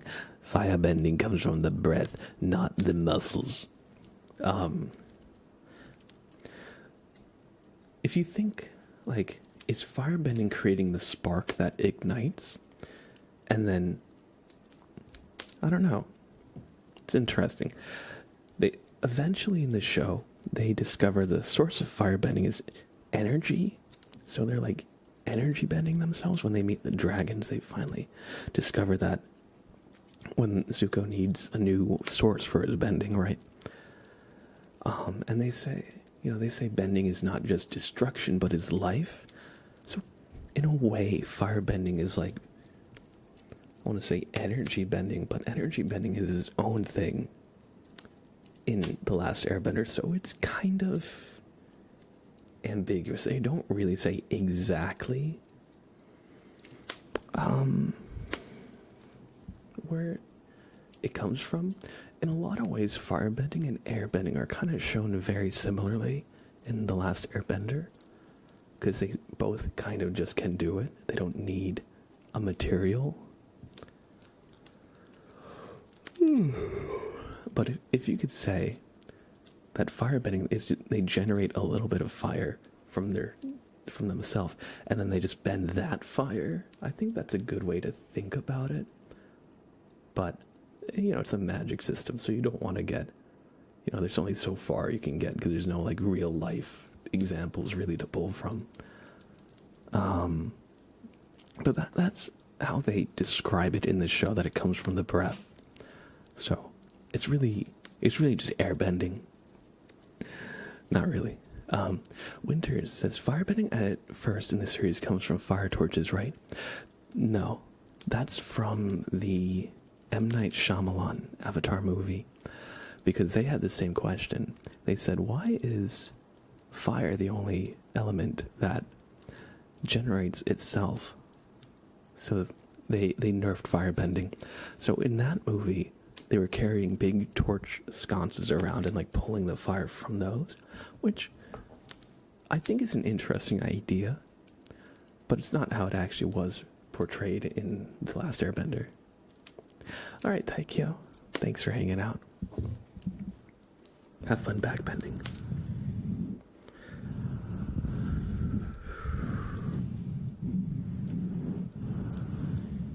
If you think of X-Men, Pyro has to carry around a lighter. That is true. That is true. So it depends,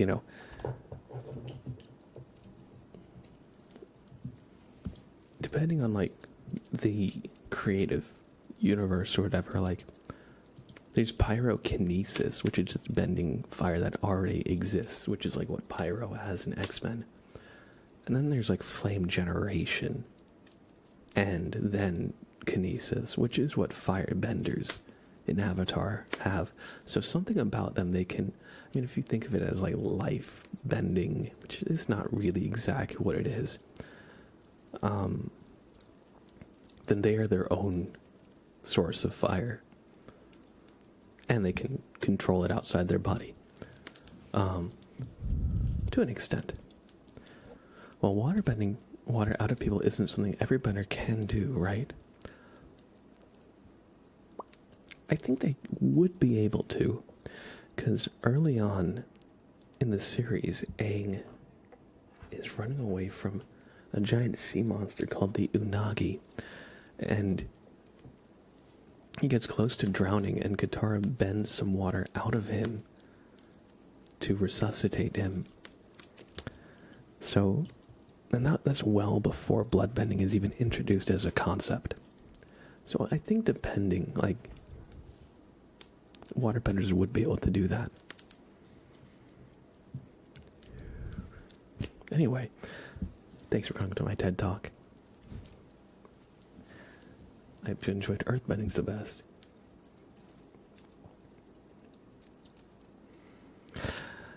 I wouldn't mind not being able to bend in a bending world if I could control all appas. Appa bending. I see. You know what I would choose to bend? I would be bending the writer's hand, so I could do whatever I wanted. That's the true power. Writer bending. Creative director bending. Bam. We're gonna do tarot reading for Winters. We're gonna do a tarot reading for Winters. They redeemed Macro T4 Comfy. So I think what they're saying is they want me to roll a d20 to find which is their card. I think that's the message. Correct me if I'm wrong.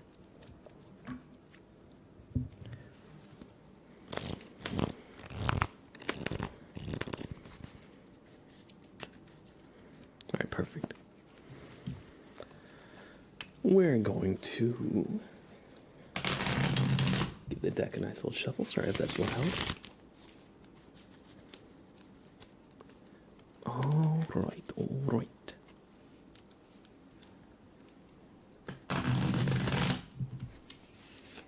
Alright, Elden Raccoon, thanks for hanging out. Have a great rest of your night. It was fun chatting. Take care.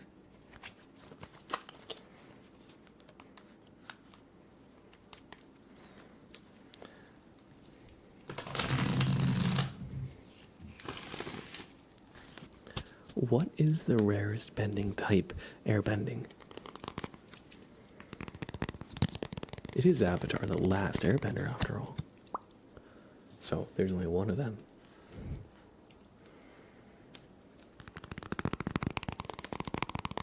Depends on the year. True. Pre or post Sozin's comment?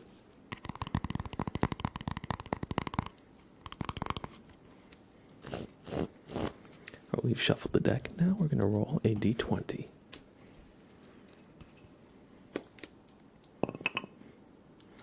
And your card, card bending. Oh my. I recently rewatched Avatar, so that's why I'm talking about it. Your card's going to be the 12th card in the deck. So,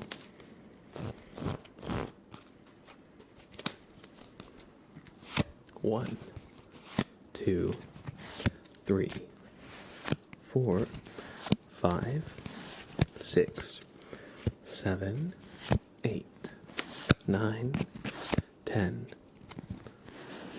11, and your card is card 12, the King of Swords.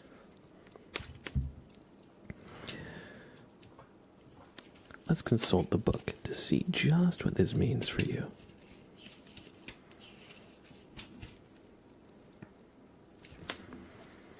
It says, the king bear reigns up high, where the air is clear. Nothing obstructs his view. The butterfly symbolizes his agility of spirit. The bird symbolizes insight. The two trees symbolize the solid foundation of wisdom. So it's a card of spirit, insight, and wisdom. It stands for spiritual freedom, openness, a time of self-determination and reaching a peak. It says we can only achieve that which we can achieve within ourselves. We can only achieve that which we can achieve within ourselves.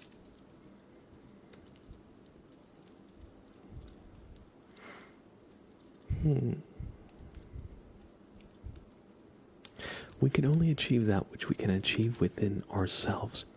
So you can only succeed if you believe that you can succeed, right?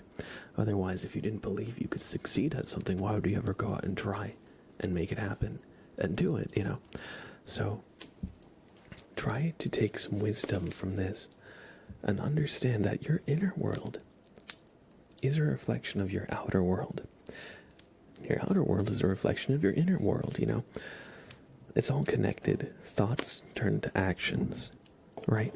So before you go ahead and take on a task or project, do all of that internal work. Remind yourself that you are capable. You're allowed to dream of better times, you know? Especially in today's world when everything's on social media and it's so easy to like compare ourselves to people who we think are better than us. You are just as capable as anybody else. You just need to allow yourself to believe that that's true. Because if you don't, you're not going to get anywhere. You know, if you don't believe you can finish the journey, you're not going to take the first step. So just make sure to look within yourself and ask, Zuko, ask those of the big questions. What is it you want? And why do you want it? No, but yeah, you know, when your inner voice is aligned with your goals and you're really supporting yourself, you'll go so much farther than if you're just kind of half-assing things. Not to say that you just half-ass everything, but you know, try and take some wisdom from the King of Pentacles or King of Swords. I hope you enjoyed this reading. Zuko.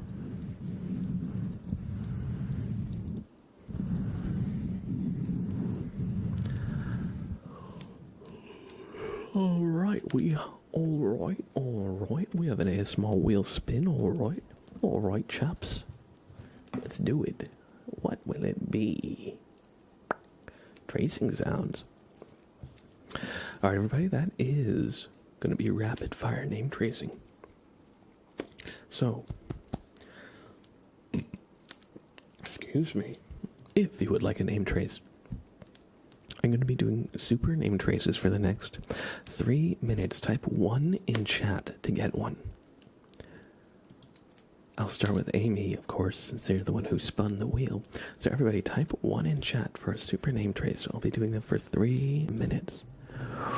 I'll do as many as I can get to. Starting with Amy.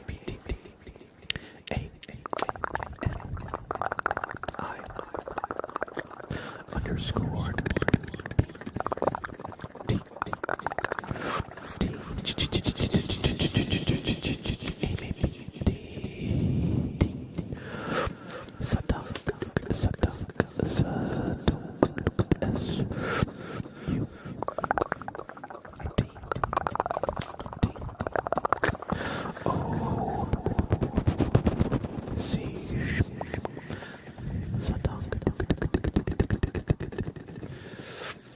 next we have Banshee Bunny.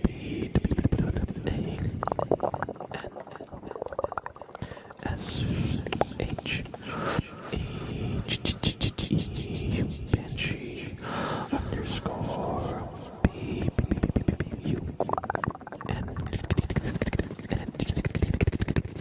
I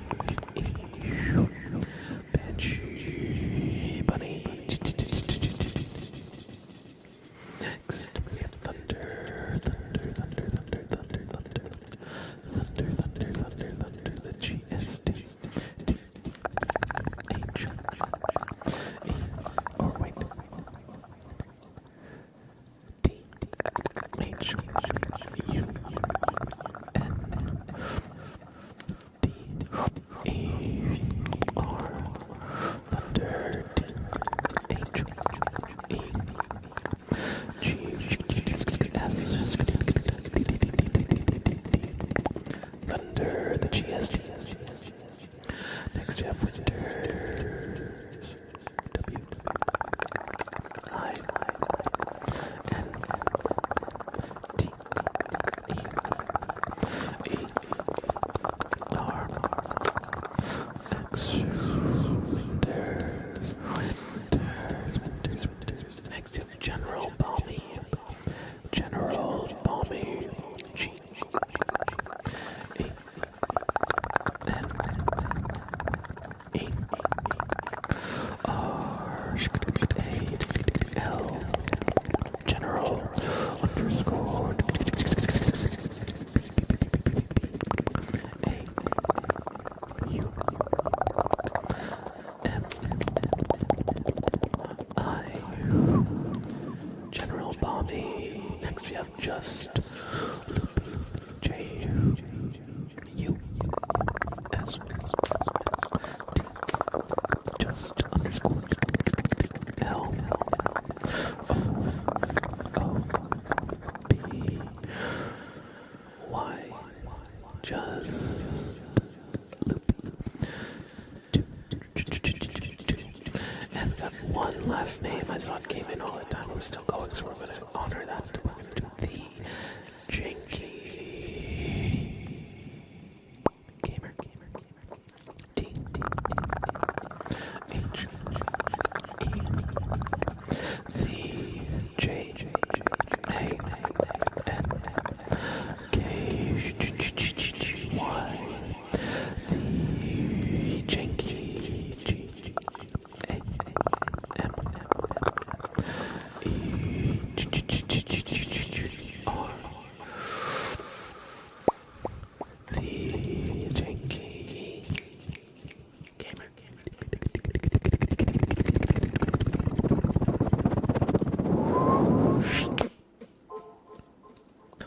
Sorry, it's my phone.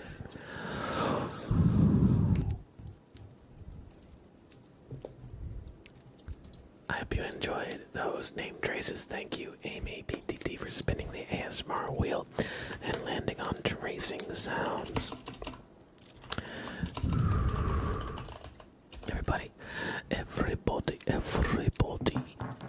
Unfortunately, I will have to go soon. I do have to pick somebody up at 8, and it's about 7:14. I got a few minutes left in the stream, but I should really head out in like 10 or so. So let me tell you what we're gonna do. We're gonna play marbles on stream. We're gonna do just one race, just one good race. And then unfortunately I will have to start preparing to pick them up. Yeah, they're just getting in from the airport.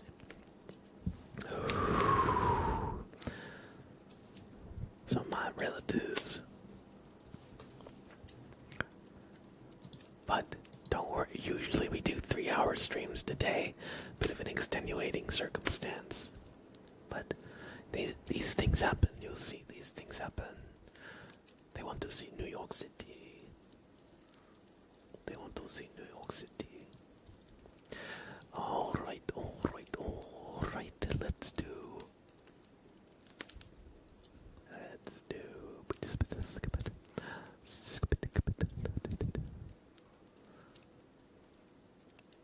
Winter festive holiday, let's go.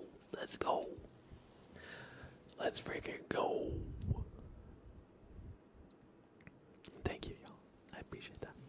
Everybody get a marble in the race with exclamation play. We're going to the winter festive holiday. Get a marble in with exclamation play. Oh, look at these elves. These look like Smiling Friends characters. And of course, whoever wins a race in my stream will get a super name trace. So get a marble in with exclamation play. Get a marble in if you dare. Join up, we'd love to have you. But yeah, no, anybody can join, of course. All you gotta do is type exclamation play in the chat there. And then you can get a marble. And if you achieve glory and victory in the marble arena, I will trace your name. So get in. You have about 30 seconds if you haven't done so Ready.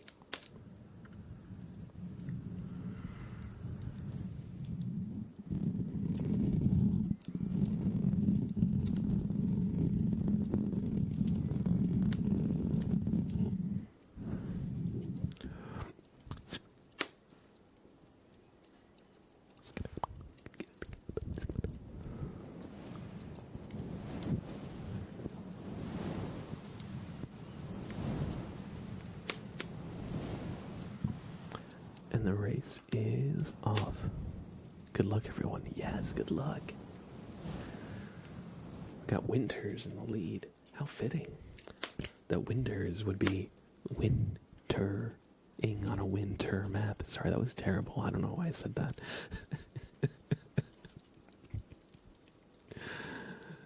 All right.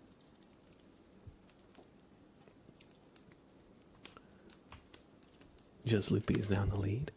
Oh, these snowbanks actually slow the marbles down. No? Okay. Let's see.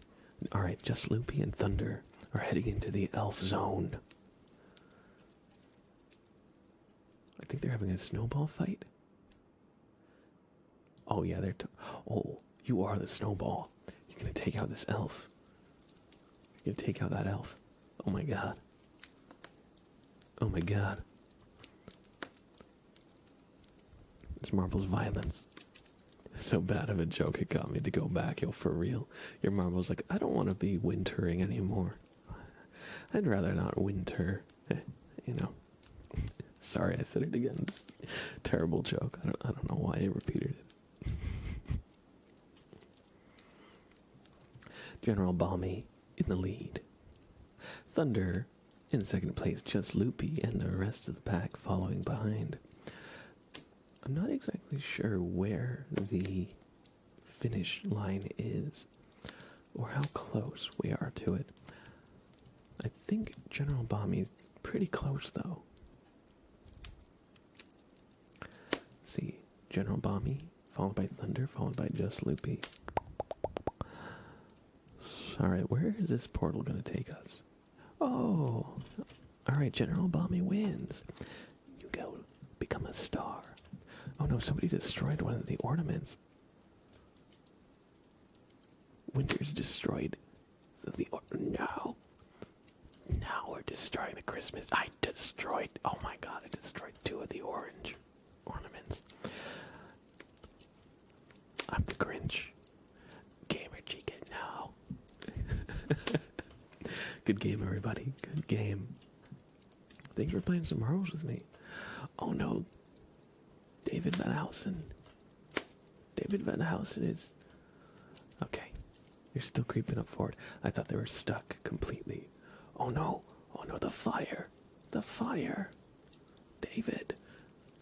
The winter wonderland is burning down. You must make haste. You must make haste, David. No.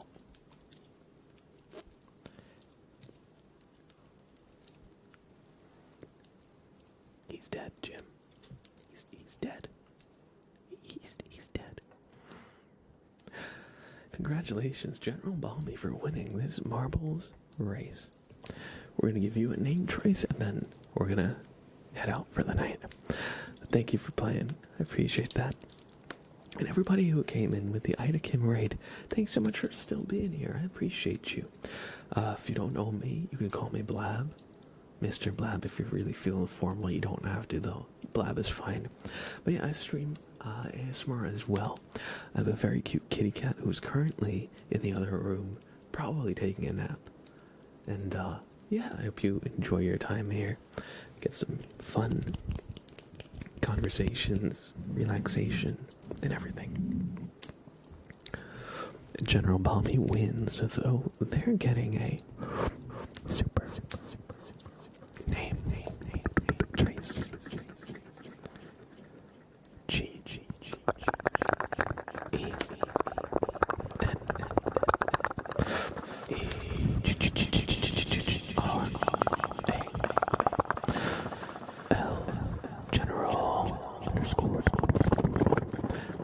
B A U M I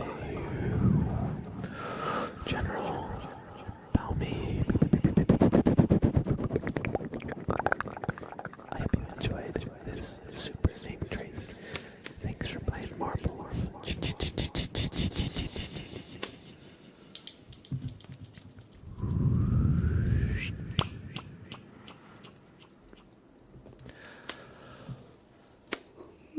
Excuse me. Unfortunately, that's going to be it for the stream for today. But thank you everybody so much for hanging out. I realize I don't have any mods in chat, so I forgot to give a shout out to Ida Kim. But everybody, please, please, please. If you are not already following Ida Kim, please give her a follow. She is a fantastic fellow ASMR creator here on the platform, friend of the channel, and has awesome vibes and streams. If you're not following her, what are you doing? Go give her a heart in the top of the chat to drop her a follow. And thank you, Ida Kim, one more time for the raid. Thank you so much for bringing your community over. If you came in with the raid and you're still here, thanks so much for taking a chance on my channel. I hope you enjoyed your stay. Thank you for the follow, Roxy and Ikimo. Thank you, thank you. I hope the airport traffic is not too rough. Also, thankfully, it hasn't started snowing yet. I hear it's supposed to start tonight at 10, but thankfully, I should be home well before that. But yeah, this time of year it's crazy with the airport, so I'm gonna get there a bit early. Planning on it anyway, hopefully, with traffic. Thank you so much for being here, everybody. Take care. Let me just find somebody to send you to in a raid really quick. Of course, just Loopy, thanks for being here. I appreciate that. I appreciate that. Alright, I'm not going to spend too long looking for somebody to raid. I see Enchanting Bunny is live. So I think I'm just going to send you to Enchanting Bunny. Everybody, if you are not following the YouTube, we'll quickly go through this. If you're not following the YouTube, check out my YouTube page, Mr. Blab ASMR, or you can get a link with exclamation YT. Check it out if you like my streams. I'm sure you'll like some of the videos on my page. It's a great way to support me that does not cost a cent. Go watch some videos, leave some comments, leave some likes. If you're not sure what to comment, even just an emoji will help me out a lot in the algorithm. So if you like me and want to support me, please, that's a great way you can do so, and I would appreciate it. If you want to catch the next stream, here's my schedule. I do 2 streams a week, usually Wednesday and Friday at these times. However, I am experimenting with moving things around since my weekends are a little bit more free. So I'm probably going to move the Friday night stream to Saturday as a regular update to my weekly schedule. Katie, good to see you. I'm so sorry I'm heading out, but I hope you're doing well. It's always great when your name pops up. Thank you for being here. I appreciate that. Last but not least, if you want to stay up to date with everything going on in the community, please stop by the Discord. We would love to have you. Every time I go live or post a video, it will be shared out in the Discord as well, so you won't miss the next thing we do as a community. And it's also a great place to just hang out, chat between streams. And if we ever do any community stuff, it'll be announced or organized in the Discord. So if you want to be part of anything like that, please join. We'd love to have you. That all being said, I'm going to send you to Enchanting Bunny. She's also a great ASMR creator here on Twitch. I'm sure you'll love her streams. She actually just started a little bit ago, about 20-something minutes ago, so we're going to send her a raid. Please show her some love by copying and spamming her raid message in our chat, alright? Copy, blab raid, if you do not have a sub. But if you do, copy this message. It's a special, silly, goofy message. It says, Mr. Blab forced me to wish you a good stream, but you do need a sub, otherwise it will just post as a wall of text. That all being said, thank you so much for being here, everybody. I appreciate you, and I will be back on a Wednesday. Take care, y'all. Bye for now. And wish Enchanting Bunny a great stream from our community to hers by spamming our raid message.